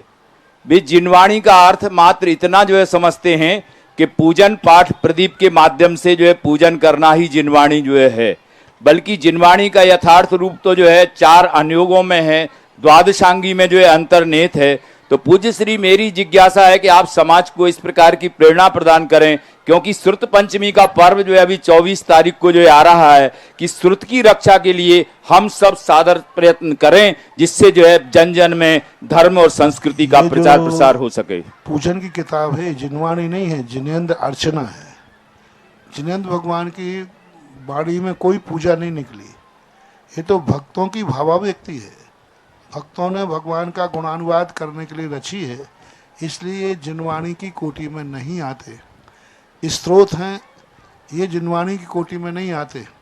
ये भगवान की भक्ति करने का प्रयास किया जाता है। भक्त जिनवाणी वो कहलाती है जो जिनेंद्र भगवान के मुख से निकलती है, 4 अनुयोगकृत, और चारों अनुयोगों में जो भाषा होती है वो सैद्धांतिक भाषा होती है। इसलिए पूजा आदि किताबों को जिनवाणी कहने लगे हैं, लेकिन वो जिनवाणी नहीं, जिनेंद्र अर्चना है, जिन पूजा है। पूज्य श्री नमोस्तु। जिज्ञासा करें श्रीमान सुनील जैन संजय ललितपुर, और तैयार रहे श्रीमान सतीश जैन व्याख्याता सांगानेर। पूज्य गुरुवर के चरणों में कोटसा नमोस्तु। पूज्य श्री, अभी कर्म सिद्धांत की बात चल रही थी। जैन दर्शन भी कर्म सिद्धांत की बात करता है, जो जैसा करेगा उसको फल मिलता है। लेकिन मेरी जिज्ञासा है कि कर्म कराता कौन है? कर्म कोई नहीं कराता, कर्म कर्ता कराता है। कर्ता मैं हूँ। कर्म कभी स्वतंत्र नहीं होता। व्याकरण के अनुसार संस्कृत में कर्ता स्वतंत्र है, बाकी कोई कारक स्वतंत्र नहीं है। और कर्ता स्वयं होता है जो कर्म को करता है, इससे स्वयं ही करता है और वह कर्म को करता है, ऐसा मानना चाहिए। नमोस्तु। जिज्ञासा करें श्रीमान सतीश जैन व्याख्याता सांगानेर, और तैयार रहे प्राचार्य विनीत जैन ललितपुर। सतीश जी जैन नहीं है, विनीत जैन। गुरुवर के चरणों में नमोस्तु। पूज्य क्षुल्लक श्री के चरणों में क्षामी। महाराज श्री, आज हमने आपके मंगल प्रवचन में पॉजिटिव थिंकिंग से ऊपर एक पावर थिंकिंग जो है वो शब्द यहाँ पर सुना, और मेरा प्रश्न यही है गुरुदेव कि पावर थिंकिंग बढ़ाने के लिए क्या प्रयत्न करना चाहिए? हौसला बुलंद करना चाहिए। 90% 90 जो नंबर रखे हैं हमारे नाम से, उनको पाना चाहिए। जो 10 नंबर के लिए ज़िंदगी खपाते फिरते हैं, वे कभी पावर थिंकिंग नहीं कर सकते। जो 10 नंबर को तो दर किनारे रखते हैं, और 90 नंबर जो हमारे हाथ में है, जो हमारे पुरुषार्थ में है, उनकी तरफ जो बढ़ जाते हैं, वो पावर थिंकिंग को जी लेते हैं। नमोस्तु। जिज्ञासा करें प्राचार्य विनीत जैन ललितपुर। मेरा ये इसके बाद बोले सर, इसके बाद बोले। और गुरुदेव आज जो 5 शिलान्यास हुए हैं उस जो पुण्यार्जक परिवार है उनके नाम हम यहाँ लेना चाहते हैं। और पुण्यार्जक परिवार है तो यहाँ किनारे से आकर श्रीफल यहाँ अर्पित करें। श्रीमान ये जो यहाँ कार्यालय बनना था 31 कलश की राशि से, उसके पुण्यार्जक परिवार हैं रमेश चंद जी, राजेश कुमार जी, ब्रजेश कुमार जी, चक्रेश कुमार जी, अक्षय, रागनी, वंदना, मावा परिवार। जोरदार करते ध्वनि से स्वागत और सम्मान। और सरस्वती भवन 21 कलश की राशि से जिस परिवार ने लिया है चौधरी जिनेन्द्र कुमार जी, नेहा, श्रीमती नेहा जी, अर्पित और श्रीमती पलक चौधरी परिवार। जोरदार तालियां से स्वागत। और इनकी बेटी गर्मा जैन और दामाद निशान जैन जी सृजन। चलो आगे बोलो। कीर्ति और प्रधानाचार्य कक्ष जो बहुत शानदार बनेगा 11 कलश की राशि से उस परिवार के पुण्यार्जक हैं चौधरी कमलेश कुमार जी, पंकज कुमार जी, पलक कुमार जी, नीरज कुमार जी चौधरी परिवार। और गुरुदेव ने कहा था कि यहाँ हम जब होंगे तो कहाँ से पानी आएगा, तो हमारे चौधरी राकेश कुमार जी ने कहा कि हम गुरुदेव कुआं खुदवाएंगे। इन्होंने ये पुण्यार्जक बने हैं 11 कलश की राशि से चौधरी राकेश कुमार जी, सौरभ कुमार जी, श्रीमती प्रीति, सचिन, सोनाली परिवार बरुआ सागर। मैं सभी को एक साथ आमंत्रित कर रहा हूं, एक साथ यहां आ जाएं क्योंकि समय का अभाव है। गुरुदेव आपको ऐसा आशीर्वाद देंगे सबको एक साथ कि अपने अपने अलग अलग आशीर्वाद आपके तक पहुंचे। सभी लोग यहाँ जाएं, सभी लोग आगे। हाँ। और जिज्ञासा करेंगे श्रीमान प्रोफेसर अशोक कुमार जैन वाराणसी। तैयार रहें डॉक्टर जय कुमार जैन सांगानेर। हो गया। जिज्ञासा के लिए डॉक्टर शैलेश जैन बांसवाड़ा। परमोपकारी परम पूज्य गुरुदेव के चरणों में नमोस्तु। पूज्य श्री इच्छामी। पूज्य श्री, मैं अपनी जिज्ञासा एक जो कि इंद्रिय प्रत्यक्ष, अनुभव प्रत्यक्ष और मानस प्रत्यक्ष को लेकर के, यद्यपि जिज्ञासा का पृष्ठपोषण है लेकिन विश्वास है कि समाधान में नया नया कुछ मिलेगा, क्योंकि अभी भी मेरे मन में उद्वेलना है। पूज्य श्री, एक प्रसंग को लेकर के मैं जिज्ञासा उपस्थापित कर रहा हूं। एक जब कुंडलपुर मंदिर को लेकर के कोई घटनाक्रम चल रहा था तो आपके सामने मैंने एक पेपर रखा। उस पेपर को जब चूंकि आचार्य श्री संबंधित था, कुंडलपुर का था, तो आपने पढ़ा भी। पढ़ने के बाद मेरे साथ एक विद्वान और थे, हमारे भाई आनंद जी करके, बाल ललितपुर। तो जैसे ही आपका एकदम से चेहरा बिल्कुल ऐसा लगा कि जैसे आप देखने में चिंतित हो गए हो, टेंशन में। हम लोगों के मन में ये आया कि महाराज जी को इतना बुरा लग गया, कितना बुरा लग गया किसी का लिखा हुआ कि महाराज जी टेंशन में चले गए। उस टाइम हम लोगों को इतना ज्यादा वो नहीं था। अब उसके बाद महाराज, मैं जो इंद्रिय प्रत्यक्ष, अनुभव प्रत्यक्ष और मानस प्रत्यक्ष की बात कर रहा हूं, महाराज जी जिस व्यक्ति ने माना वो लेख लिखा और जो उसको जानने वाला है वो पढ़ रहा है और जो कुंडलपुर मंदिर के बारे में उसको भ्रमित कर रहा है या आचार्य श्री की सोच को लेकर के भ्रमित कर रहा है, जो उससे जुड़े हुए उनके लिए तो इंद्रिय प्रत्यक्ष भी है, अनुभव से भी लग रहा है कि ऐसा गलत हो रहा है उस टाइम। लेकिन जब हमने आपके चरणों में निवेदन किया कि क्या महाराज जी आपको चिंता होगी, आप लोग सुनकर के दंग रह जाएंगे गुरुदेव की वाणी। गुरुदेव ने कहा मैं टेंशन में नहीं हूं, मैं ये चिंतन कर रहा हूं कि जो इतना बड़ा पाप कर रहा है, जो इतना बड़ा दुष्चिंतन कर रहा है और जो दुष्प्रचार कर रहा है, इनकी गति क्या होगी, मैं ये सोच रहा था। इसलिए महाराज जी जब ऐसा प्रसंग सामने होता है, हमें लगता सच सा है, आंखों से सच दिखता है, लिखा हुआ सच दिखता है, कानों में जो कह रहा है वो भी सच दिखता है। उसके बाद कैसे महाराज जी माने कि इंद्रिय प्रत्यक्ष, मानस प्रत्यक्ष, अनुभव प्रत्यक्ष नहीं होता। जैन दर्शन ने मात्र इंद्रिय प्रत्यक्ष ही माना है, मानस प्रत्यक्ष और अनुभव प्रत्यक्ष जैन दर्शन नहीं मानता। जैन दर्शन एक ही कहता है इंद्रिय प्रत्यक्ष होता है, मानस कभी प्रत्यक्ष नहीं होता, मानस सदा परोक्ष ही होता है। इसके लिए इसको नौ इंद्रिय बोलते हैं। पूज्यवर वीरसेन स्वामी महाराज ने स्पष्ट उल्लेख किया कि नौ इंद्रिय इसको इसलिए बोलते हैं, ये इंद्रिय के बिना काम नहीं करता। कोई ना कोई इंद्री के आलम्बन लिए हुए विषय को अपना विषय बनाता है, इसलिए इसको नौ इंद्री बोलते हैं। ये पहली बात। अनुभव जो प्रत्यक्ष कभी नहीं होता, क्योंकि अनुभव जो है इंद्रियों के द्वारा जाने हुए पदार्थ का ही अनुभव होता है। क्योंकि पूज्यवर पूज्यपाद स्वामी ने श्री सरवार सिद्धि के अंदर जहाँ मति ज्ञान के 336 भेद किए, वहाँ उन्होंने जो विषय दिया है उसमें अनुभव प्रत्यक्ष नहीं लिया। मति ज्ञान को लिया उन्होंने 336 में इंद्रियां, 5 इंद्री और मन के द्वारा उन्होंने जो भेद बनाए हैं। मन और इंद्री जो जानती हैं वही छदमस्त व्यक्ति अनुभव करता है। इसलिए इंद्री प्रत्यक्ष में ही दोनों प्रकार के प्रत्यक्ष समाहित हो जाते हैं। रही बात लोक व्यवहार की अपेक्षा, तो मानस प्रत्यक्ष जो है वो काल्पनिक है, अनुभव प्रत्यक्ष जो है मूर्ख को होता है, और इंद्रिय प्रत्यक्ष जो होता है उसमें विसंवाद भी होता है।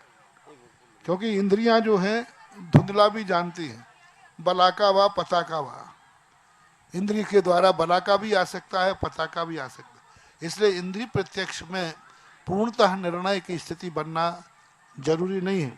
और अनुभव प्रत्यक्ष जो है वह मूर्खों के लिए अनुभव प्रत्यक्ष है, क्योंकि मूर्ख का जो अनुभव जो प्रत्यक्ष से करता है वो कभी सत्य की स्थिति में आता ही नहीं।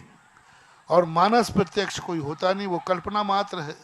इसलिए आज जिस प्रसंग से तुमने, मैंने सोचा प्रश्न बहुत गहन है, लेकिन प्रश्न तीर कहीं था और निशाना कहीं था। गुरुदेव एक घोषणा और रह गई थी। तो रही बात जो कुंडलपुर की आदि की सब बातें हैं, हमारे गुरुदेव की हर क्रिया इतनी पवित्र और इतनी ऊंचाई को छूने वाली रहती है कि हर उल्लू उस तक पहुंच नहीं सकता, क्योंकि उसका इतना तेज होता है। हमारे आचार्य श्री के किए हुए कार्यों में इतना तेज होता है, इतना तेज होता है कि अच्छे अच्छे लोगों की आंखें चकाचौंध हो जाती है। और वो जब आंखों में चकाचौंध आ जाता है तो उस सत्य को कैसे जान पाएगा। अब बरुआ सागर की चकाचौंध को कौन उल्लू देख पाएगा, कौन सुन करके विश्वास करेगा, कौन कैसे सहन होगा। जहां पर लोगों को आनंद की अनुभूति आ रही है वहां पर सांप भी लौट रहे होंगे। सूर्य जब निकलता है तो चारों तरफ से जय जयकार होती है, प्रातःकाल होता है, लेकिन उल्लू सूर्य को बदनाम भी करता है कि सूर्य क्यों निकल आया। अभी तुमने एक दोपहर के व्याख्यान में सुनाया था ना आचार्य श्री गाई को, कुत्ते और हाथी का। सुने वचन कटु पर कहा, श्रमणों को व्यवधान, मस्त चाल से गज चले, रहे भोगते स्वान। आजकल हाथी कम हो रहे हैं, कुत्ते बढ़ रहे हैं। हाथियों की संख्या कम हो रही, कुत्ते बढ़ रहे हैं, फिर भी हाथी निडर होकर के चल रहा है। चारों तरफ से कुत्ते भौंकते रहते हैं तो भी हाथी साधु गज के समान निरंतर चल रहा है, क्योंकि गज को कभी कुत्ते व्यवधान डाल ही नहीं सकते। बहुत लोग डालते हैं, बहुत लोग डाल। मैंने कहा था ना कि बार आचार्य श्री ने, हमने जब बिहार करते समय पूछा कि दुनिया में कैसे चलें, तो आचार्य ने कहा गजवत विचरण करो, तो मैं समझ नहीं पाया। तो अर्थ ये था तुम जब भी चलोगे कुत्ते जरूर भौंकेंगे, यही असली हाथी की निशानी है। और हाथी उन कुत्तों को मुड़ के नहीं देखेगा, यही सच्चे हाथी की निशानी है। नमस्ते गुरुदेव, आज की एक घोषणा और रह गई है। कंप्यूटर कक्ष बनाया था जो 21 कलश की राशि से स्वर्गीय श्री यशपाल जैन जी की स्मृति में श्रीमती सूरज जैन, आशीष जैन, श्रीमती इंदू जैन, ईसा जैन, इश्ता जैन, साहिगढ़ वाले सागर मध्य प्रदेश, ये हमारे चौधरी जिनेंद्र कुमार जी जैन की बहन है। एक घोषणा रह गई थी गुरुदेव, इनको भी आशीर्वाद यहीं से प्रदान करें वो। और कोई बात नहीं, अगली जिज्ञासा के लिए तैयार रहें। श्रीमती सौम्या चेतन जैन, दिल्ली।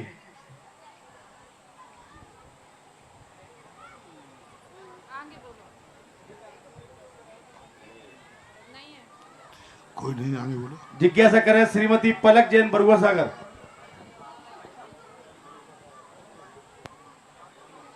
चलो आगे बोलो। हाँ बस ठीक है, हुए। जिज्ञासा करें डॉक्टर सुरेंद्र जी भारती, उपाध्यक्ष विद्युत परिषद। बुरहानपुर। परम पूज्य निर्यापक मुनि पुंगव श्री सुधा सागर जी महाराज गुरुदेव के चरणों में त्रिवार नमोस्तु नमोस्तु नमोस्तु। पूज्य छुल्लक श्री गंभीर सागर जी महाराज के चरणों में त्रिवार सादर इच्छामि इच्छामि इच्छामि। परम पूज्य गुरुदेव, अभी जैसा कि आपने कहा कि अगर हाथी पीछे मुड़कर नहीं देखे तो हाथी की विशेषता है, और मैं तो ऐसा उन कुत्तों की तरफ से निवेदन करूंगा कि अगर आप उनकी ओर नहीं देखेंगे तो उनका उपकार कैसे होगा। इसलिए एक बार देख तो लिया करो। दूसरी एक पूज्य श्री, ये समस्या है संपूर्ण भारतवर्ष में। देखो यही तो है, हम उनकी तरफ इसलिए नहीं देखते हैं कि क्योंकि व्यक्ति को कहा उत्तमा स्वात्म चिंता से, यदि वो भौंकना बंद कर देंगे तो मेरा उद्धार कैसे होगा, मैं उत्कर्ष को कैसे प्राप्त होगा। क्योंकि आज तक मैं जितनी ऊंचाई तक पहुंचा हूं उन्हीं कुत्तों की बदौलत पहुंचा हूं। अयोध्या प्रसाद गोयली ने लिखा है जिन खोजा तिन पाइया गहरे पानी बैठ में, कि एक कुत्ता दिल्ली से आगरा चला, वो 8 दिन का रास्ता था, वो 3 दिन में पहुंच गया। तो उससे पूछा, भाई तू 8 दिन का रास्ता 3 दिन में कैसे पार गया? बोले साधर्मी कुत्तों की बदौलत। क्योंकि जब मैं जिस गांव में पहुंचूं तो वहां के कुत्ते मुझे आते थे, मैं भागता था आगे बढ़ा। तो साधर्मी कुत्तों की बदौलत से वो 8 दिन का रास्ता 3 दिन में पार कर गया। इसी प्रकार से बहुत बड़ी स्थिति, इसलिए मैं उनको नहीं देखता हूँ, जिससे मेरी ये संसार की यात्रा बहुत जल्दी पूरी हो जाए। महाराज जी, एक जिज्ञासा और है। एक दिल्ली से हमारे साधक मित्र हैं, उनकी भी है और हम लोगों की भी है कि विद्वत परिषद और श्रमण संस्कृति संस्थान के विद्वानों को जहाँ की समाज आमंत्रित करती है शिविर लगाने के लिए या प्रवचन के लिए 10 लक्षण आदि में, और वहाँ कोई ऐसे साधु विराजमान हैं जिनके प्रति उनके आचरण को देखते हुए उन्हें नमस्कार आदि करने का भाव उत्पन्न नहीं होता है, तो ऐसे में वो विनय का आचरण कैसे करें या अभिवादनशीलता पहली उनमें बात कैसे तो है ले कि जाएं? यदि अति सर्वत्र वर्जित, यदि बिल्कुल ही शिथिलाचार है तो विसंवाद की स्थिति है तो वहाँ शिविर लगाई ही नहीं। शिविर नहीं लगाना श्रेष्ठ है, लेकिन असत्य का समर्थन करना श्रेष्ठ नहीं। शिविर को कैंसिल कर दीजिए कि भाई ठीक है, और यदि लगाना ही है तो फिर समाज को अपनी परिस्थिति बता दीजिए कि साहब ये परिस्थितियाँ तुम्हारी समाज में आएंगी, तो फिर मैं क्या करूँगा। तो मंदिर बदल दें, बड़े बड़े शहरों में अनेक मंदिर होते हैं, दूसरे मंदिर में कर सकते हैं। सबसे अच्छा तरीका है विसंवाद से दूर रहें, यही श्रेष्ठता है।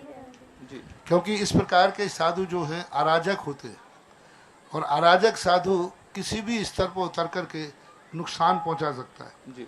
जिसको अपने वृत्तों के प्रति, जिसको अपने धर्म के प्रति कोई गरिमा ही नहीं है, वो व्यक्ति किसी भी स्तर पर नीचे उतर सकता है। इसलिए अच्छा है कि विसंवाद से दूर रहें, उसी में फायदा है। नमस्ते। जिज्ञासा करेंगी श्रीमती पलक जैन। गुरुदेव, एक घोषणा और करनी है। श्रीमती नीति जैन, मनीष जैन, ये हमारे बरुआ सागर की बेटी है, अनुरोध अलिया जी की बहन है, बेंगलोर में समय रह रही है, 51,000 रुपए की राशि देकर साधारण सभा की सदस्यता कर रही है। मेरा सभी से अनुरोध है कि जो भी यहाँ की बहन बेटी है, जो भी भाई है, जो भी यहाँ मौजूद हैं, इस पवित्र भूमि पे मौजूद है, निश्चित ही साधारण सभा के सदस्य बन के जाइए और इस तीर्थ का नाम भारत में रोशन करिए। मैं जिज्ञासा के लिए, आज देखिए, एक संगठन जिस बरुआ सागर के लिए संगठन की कमी थी, आज 110 नाम, 110 लोगों का संगठन बरुआ सागर को संभालने के लिए कटिबद्ध हो गया। यानी ट्रस्टी कल 102 बताए थे, 5-7 नाम अभी आ गए, तो लगभग 110 अभी हो गए। और संदीप बाबू ने एक दिन कहा था कि महाराज जी, यदि इस प्रकार की भावना गई तो एक दिन 1008 संरक्षक होंगे। और मेरी भी भावना है कि 1008 व्यक्ति जिस संस्था को उठाने के लिए कटिबद्ध हो जाएं, फिर वो संस्था भी हजारों साल के लिए जीवित हो जाती है। जिज्ञासा करें श्रीमती पलक जैन और तैयार रहे doctor Sanjay Jain, medical college Sagar, कार्यकारी विद्युत परिषद, कार्यकारी अध्यक्ष विद्युत परिषद। गुरुदेव हो गया। गुरुदेव के चरणों में नमोस्तु, छुल्लक जी को इच्छामि। गुरुदेव, मेरी जिज्ञासा है कि गुरु के प्रति कैसा भय होना चाहिए? हमेशा भय होना चाहिए कि उनकी भावनाओं के विपरीत हमारा कोई आचरण न हो, यही भय होना चाहिए। नमोस्तु गुरुदेव। आज की अंतिम जिज्ञासा। नमोस्तु महाराज जी। महाराज जी, आपके आशीर्वाद से हम सभी लोग नेहा नगर में एक धर्मार्थ औषधालय चला रहे हैं और संत निवास एवं भोजनशाला भी शुरू किया है नेहा नगर मकरोनिया में। वैसे तो मैं बंडा से हूँ, निरामय सागर जी परिवार से।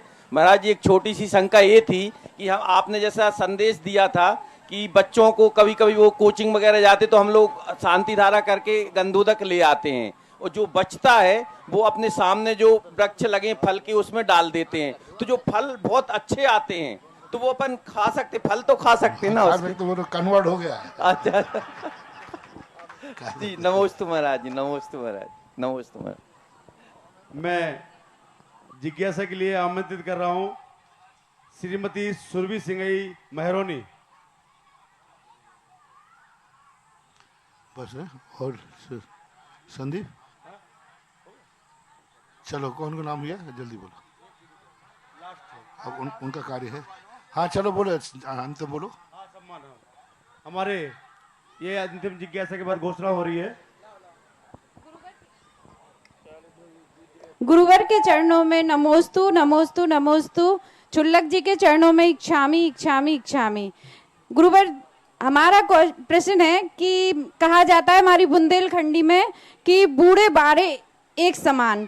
तो गुरुवर, जैसे बच्चों के तो जीवन की शुरुआत होती है और बुजुर्गों के जीवन का अंत होता है, और बुजुर्ग पूरी जिंदगी खूब धर्म करते हैं, प्रतिमाएं धारण करते हैं, और जब वो अपने अंतिम समय के ओर अग्रसर होते हैं तो ये उनका पाप कर्म या फिर कहें कि अवस्था के हिसाब से उनकी थोड़ी समान इसलिए कहा है, जो अभी जन्मा है वो बूढ़ा ही मर के आया है। नहीं गुरुवर, सुनो, हाँ, जैसे जो जन्मा, समझ गया मैं, जो जन्मा है वो कहीं से बूढ़ा ही मर के आया है। तो बच्चे को बाप की जरूरत होती है, और बाप जब बूढ़ा हो जाए तो बेटे की जरूरत होती है। ये दोनों, ये इसका अर्थ है। नहीं गुरुवर, मेरी जैसे बचपन में बेटे को बाप संभालता है गलत कार्यों से, बुढ़ापे में बेटा को संभालना चाहिए बाप के लिए। मेरी शंका गुरुवर यह है कि किसी कारण मतलब अवस्था के हिसाब से बूढ़े लोग जिद्दी हो जाते हैं और वो पूरी जिंदगी धर्म करते हैं, या उन्हें कुछ रोग से असाध हो जाते हैं तो धर्म उनका कम हो जाता है या कि खत्म हो जाता है। तो ऐसे में परिवार वाले क्या करें? मैंने कह तो रहा हूँ ना कि उनको बुढ़ापे में बेटे की जरूरत है। जैसे बेटा बचपन में गंदगी खाता है, बाप माँ उसका हाथ पकड़े, छी गंदी चीज है, समझाते हैं, उठा के दूसरी तरफ ले जाते हैं, उसको कितने प्रयास करते हो। ऐसे ही बूढ़ा जब शिथिल हो जाए तो बेटे को बच्चे के समान पिताजी को समझाना चाहिए, उठा के ले जाना चाहिए, जो वस्तु गड़बड़ कर रहा है उसको वस्तु को अलग कर देना चाहिए। इसलिए बूढ़ा बारा एक समान।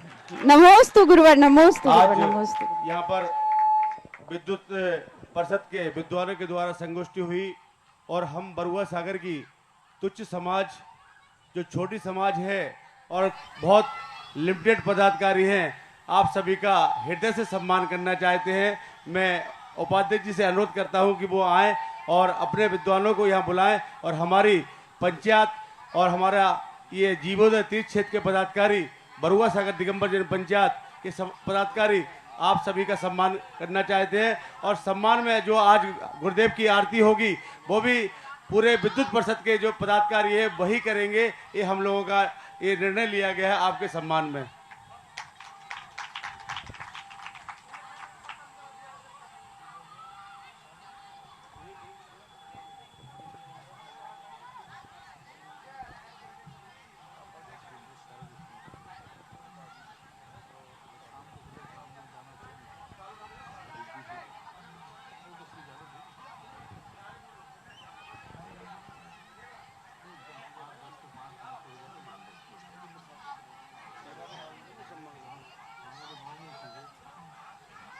अखिल भारतवर्षीय दिगंबर जैन विद्वत परिषद का यहाँ अधिवेशन संपन्न हुआ। मैं आमंत्रित कर रहा हूँ हमारे संरक्षक डॉक्टर जय कुमार जी जैन, अधिष्ठाता श्रवण संस्कृति संस्थान सांगानेर, जो मुजफ्फरनगर से हैं, और बरुआ सागर जीवोदय समिति की ओर से आपका सम्मान किया जा रहा है।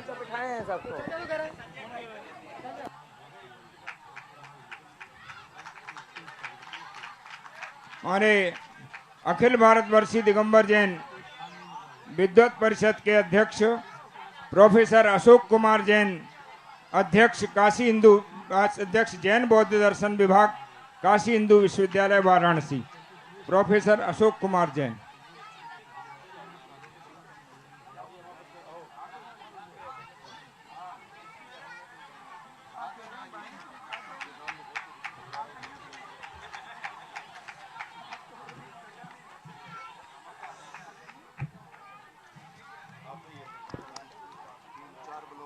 डॉक्टर शैलेश कुमार जी जैन, प्राध्यापक जैन दर्शन विभाग गनौड़ा बांसवाड़ा, उप मंत्री अखिल भारतवर्षीय दिगंबर जैन विद्वत परिषद।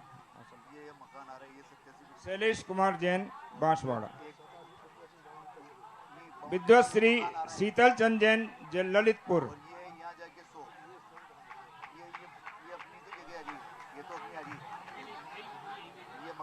विद्वत श्री शीतल चंद जैन प्राचार्य ललितपुर।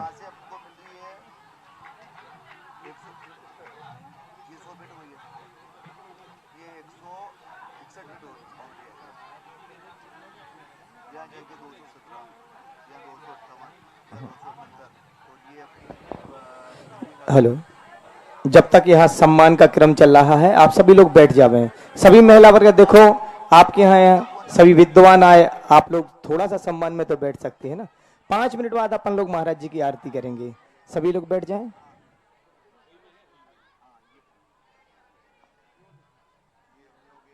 क्या करना उसको? विद्वत श्री शीतल चंद जैन ललितपुर।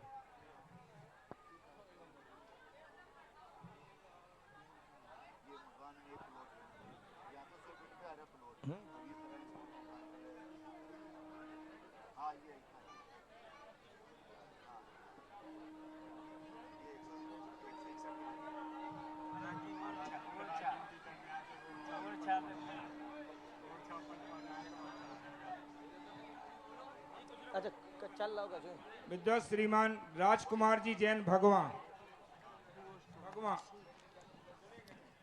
आप ले लीजिए, सुनील जी ले लीजिए। थोड़ा सा व्यवस्था बनाएंगे और जो लोग महान भाव आगे बैठ गए हैं हमारे विद्युत वर्ग से, थोड़ा सा आपसे विनती है आप लोग थोड़ा सा उठ के पीछे चले जावें ताकि जो सम्मान का क्रम चल रहा है उसमें सुखदेव जी जैन सागर किसी भी तरह का व्यवधान ना रहे।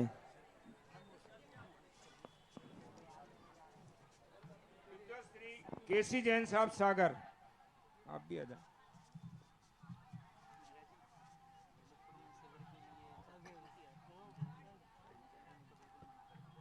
विद्वत श्री केसी जैन साहब सागर।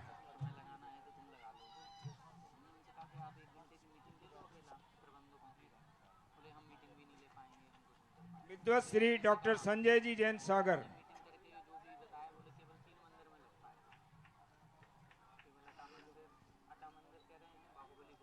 विद्वत श्री नवीन जी जैन झांसी। श्री विद्वत श्री नवीन बाबू जी जैन झांसी।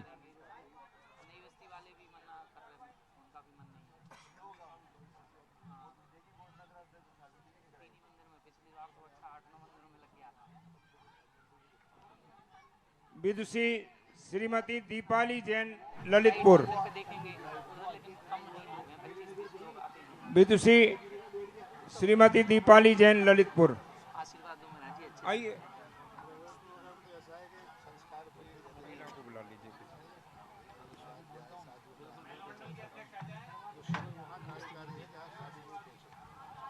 विद्वत श्री आलोक जी जैन मोदी ललितपुर।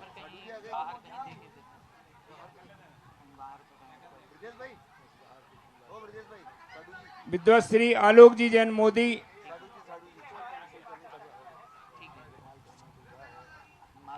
विद्वत श्री डॉक्टर सुनील संचय जैन ललितपुर।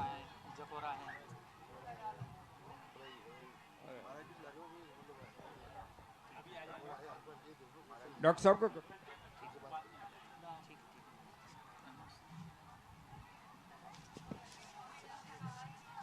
प्रोफेसर सुभाष चंद्र जी जैन निवाड़ी। बहुत आशा लगाए महाराज जी हम लोग। करीब 7 किलोमीटर जाना है और 7 आना है, 14 है। विद्वत नाम हो जाएगा वो अच्छा है। विद्वत श्री सचिन जी जैन चिन्मय टीकमगढ़।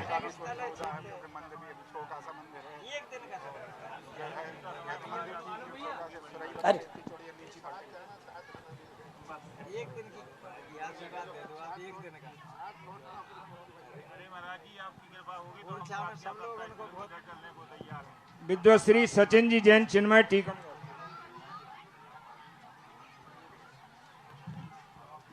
विद्वत श्री अंकुश जी जैन सागर।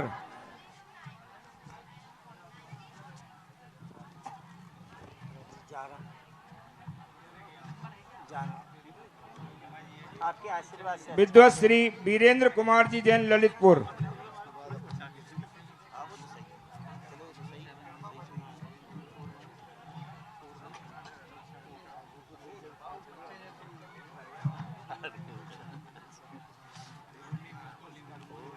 विदुषी श्रीमती कल्पना जैन सागर।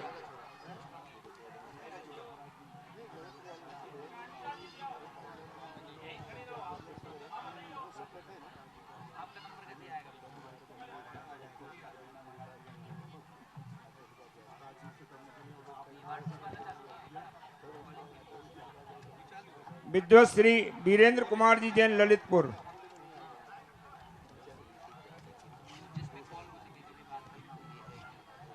विद्वत श्री सिंगई जिनेन्द्र जी जैन बड़ा मलहरा।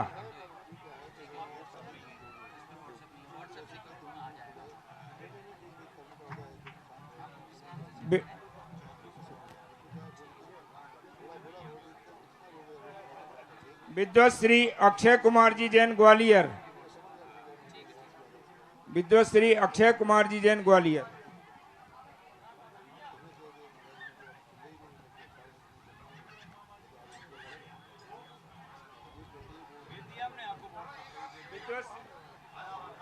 विद्वत श्री संजीव जी जैन महरौनी।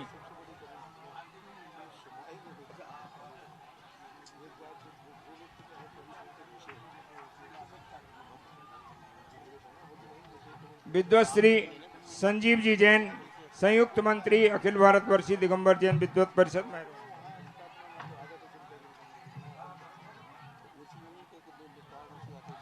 विद्वत श्री चंद्रेश जी जैन शास्त्री ग्वालियर।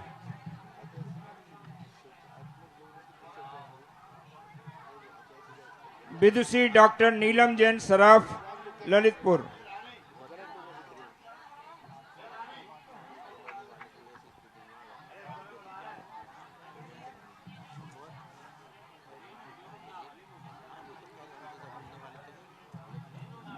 विदुषी डॉक्टर नीलम जैन।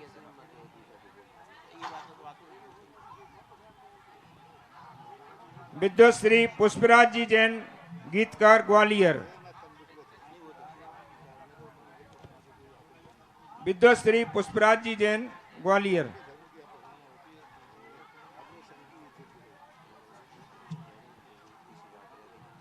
पुष्पराज जी।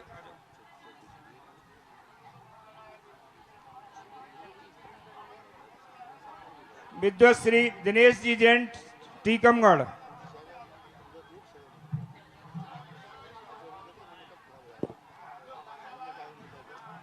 विद्वत श्री दिनेश जी जैन टीकमगढ़।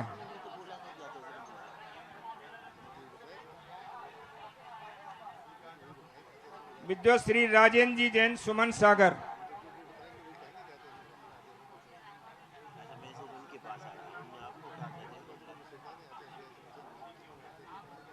विद्वत श्री दिनेश जी जैन टीकमगढ़। राजेंद्र जी जैन। बस 5 मिनट और आप लोग इंतजार कर लें, तालियां बजाते जाओ। से को सम्मान हो रहा है, तुम लोग ताली भी नहीं बजा रहे। कितनी तारीफ सभी लोगों ने आके की, बरुआ सागर की और महाराज जी ने भी, लेकिन आप लोगों की तालियां कमजोर हैं।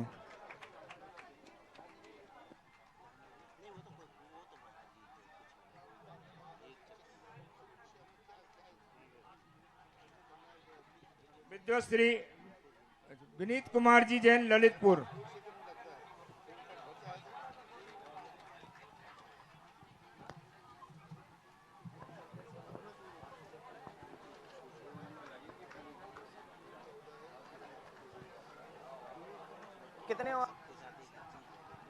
विद्वत श्री नवीन कुमार जी शास्त्री भोपाल।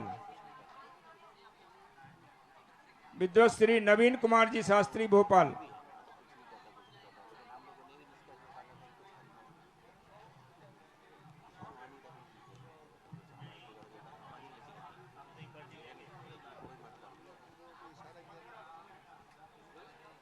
विदुषी निकिता जी जैन भोपाल।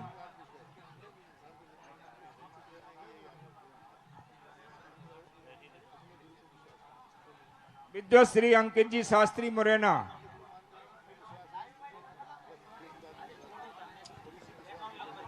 विद्वत श्री महेंद्र जी जैन शास्त्री सिहोनिया।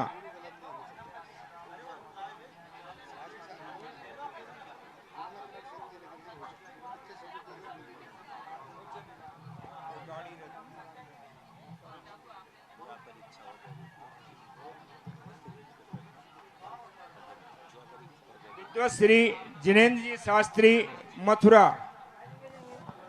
ज्ञान भारती। विद्वत श्री जिनेन्द्र जी शास्त्री मथुरा।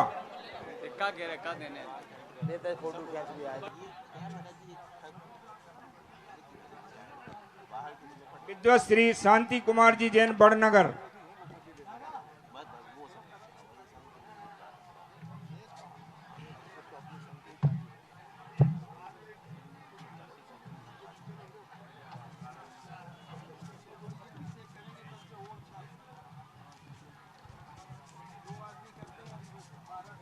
विदुषी डॉक्टर कल्पना जी जैन नोएडा।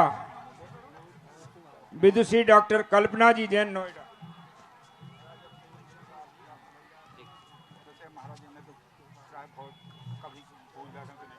विदुषी डॉक्टर आरती जी जैन इटावा। विद्वत श्री सुदर्शन जी जैन पिंडरई।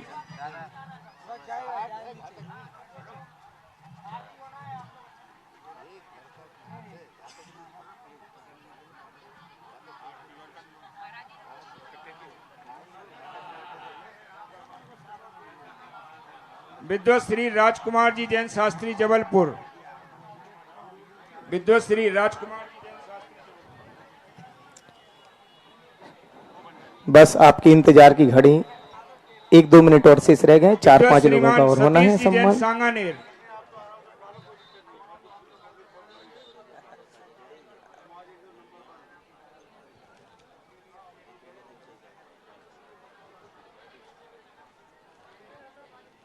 विद्वत श्री अशोक जी शास्त्री इंदौर।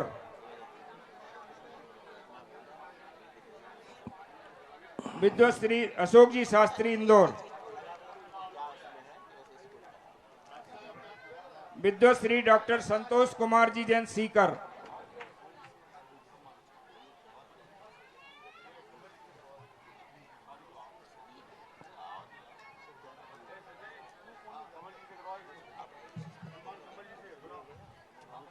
विद्वत श्री सुरेंद्र कुमार जी जैन वाराणसी।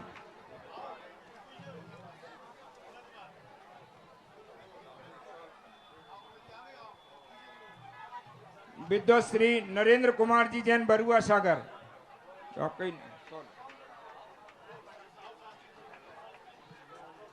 हाँ महाराज चलेगा। और इस सम्मान का क्रम यहाँ पर पूर्ण होने जा रहा है। अभी और भी है।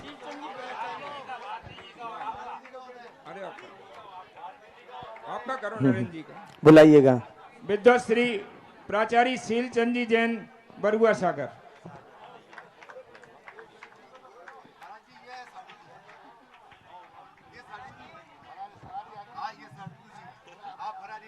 अखिल भारत वर्षीय दिगंबर जैन विद्वत परिषद के यशस्वी उपाध्यक्ष आदरणीय श्री सुरेंद्र जी भारती जी का सम्मान यहाँ की पूरी कमेटी करेगी। इस पूरी जो संगोष्ठी की रूपरेखा बनी है, आपने अथक परिश्रम से इसको साकार किया है, जैसी पूज्य श्री की भावना रहती है। आदरणीय सुरेंद्र जी भारती उपाध्यक्ष, आप लोग करतल ध्वनि से इनका स्वागत करें। इनकी ही रूपरेखा में सब हुआ है। चलेगा। और आज हमारे बीच में सभी विद्वान यहाँ विराजमान हैं और हम सभी लोग मिलकर संपूर्ण समाज के साथ में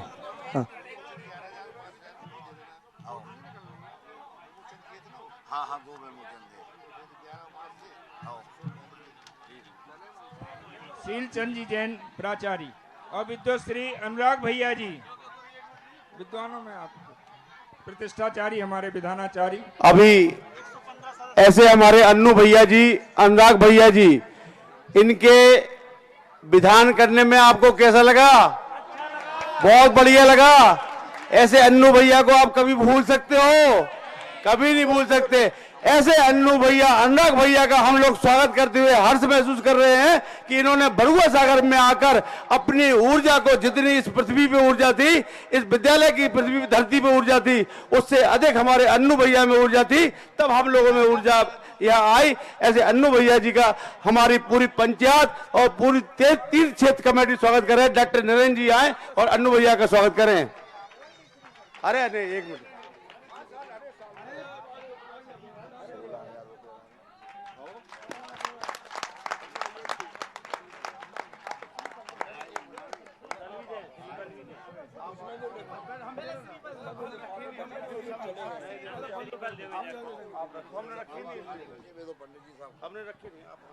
भैया जी, अध्यक्ष जी सुनो तो, मेरी बात सुनो। मेरी 30 साल से हम कार्यक्रम करा रहे हैं। बस दान राशि नहीं, श्रीफल आपका ही लेंगे, क्योंकि आज तक कभी महाराज जी आपका जैसा आशीर्वाद है। आप तो सब लोग मिलकर हमें महाराज जी का आशीर्वाद दिला दो, बस वो ही काफी है। हमें कोई यहाँ से दान राशि नहीं चाहिए, 1 रुपए भी। जो जुड़ा है वह सब आप लोग इसी तीर्थ क्षेत्र पर लगावे बस। नमोस्तु भगवान, नमोस्तु नमोस्तु। चलेगा और हम सभी लोग पहुंचेंगे आज परम पूज्य आचार्य श्रेष्ठ श्री ज्ञान सागर जी महाराज को याद करते हुए हम यहाँ पर मंगलमय आरती करेंगे। सर्वप्रथम हम 2 मिनट बाद चालू कर देना, पहले अपन ज्ञान सागर जी से प्रारंभ करते हैं। मन ज्ञान सागर ज्ञान सागर बोल, मन विद्या सागर विद्या सागर बोल। मन ज्ञान सागर बोल, मन विद्या सागर बोल। जो दीप लिए हुए हैं वह सभी अपने दीपों के लिए प्रज्वलित कर लेंगे और आज हम सभी लोग मिलकर करेंगे मंगलमय महा आरती। चलेगा, सभी लोग अपने यहाँ पर माचिस रखी हुई है या दीप आप सभी लोग जला सकते हैं और हम सभी लोग मंगलमय आरती करेंगे। सर्वप्रथम थोड़ी सी व्यवस्था है, जो आप लोग खड़े हो गए हैं उसमें विद्वानों को आगे आ जाने दें और इसके पश्चात पूरे बरुआ सागर वाले यहाँ पर खड़े होकर मंगलमय। महाराज जी बस 2 मिनट में आरती हो जाएगी। मन विद्या सागर बोल, मन ज्ञान सागर बोल। मन विद्या सागर बोल, मन ज्ञान सागर बोल। ज्ञान सागर की गुण आगर की शुभ मंगल दीप सजाए हो, मैं आज उतारूं आरतिया।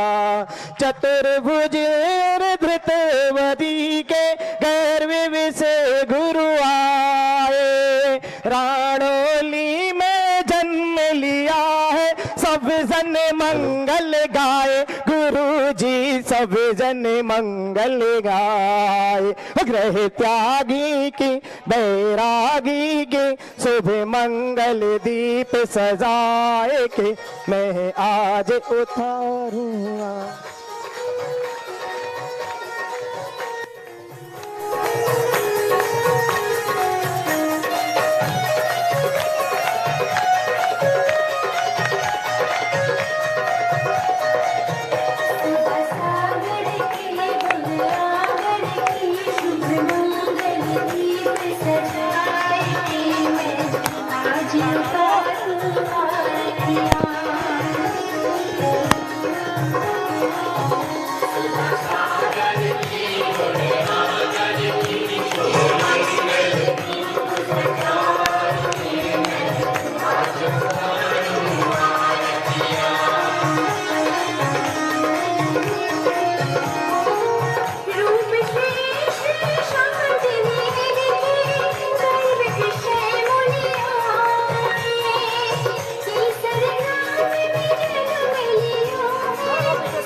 इस कार्यक्रम के पुण्यार्जक थे श्री 1008 चंद्रप्रभ दिगंबर जैन मंदिर समिति एवं सकल दिगंबर जैन समाज पृथ्वीपुर जिला निवाड़ी मध्य प्रदेश। अध्यक्ष विमलेश कुमार बुखारिया, महामंत्री पुरुषोत्तम जैन, कोषाध्यक्ष महेंद्र कुमार जैन, सह कोषाध्यक्ष कमलेश कुमार जैन कल्लू। श्री 1008 मज्जनेन्द्र पंच कल्याणक प्रबंध कार्यकारिणी समिति संरक्षक प्रकाश चंद बुखारिया, चौधरी प्रसन्न कुमार जैन, प्रेमचंद जैन पूर्व साडा अध्यक्ष, अजित कुमार बुखारिया अध्यक्ष, केसी जैन पूर्व अध्यापक, उपाध्यक्ष मनोज कुमार जैन, पदम बुखारिया, रविंद्र कुमार जैन बल्ली, आनंद मोदी अंतु, अखिलेश भैया जी, सुधीर जैन महावीर बोरबेल, महामंत्री विशाल जैन ओलिया, मंत्री प्रसन्न कुमार जी जैन लड़वारी, मुकेश कुमार जैन दुमदुमा वाले, बबलू भारती जी, दीपेश जैन मडिया, रविंद्र जैन टहरका वाले।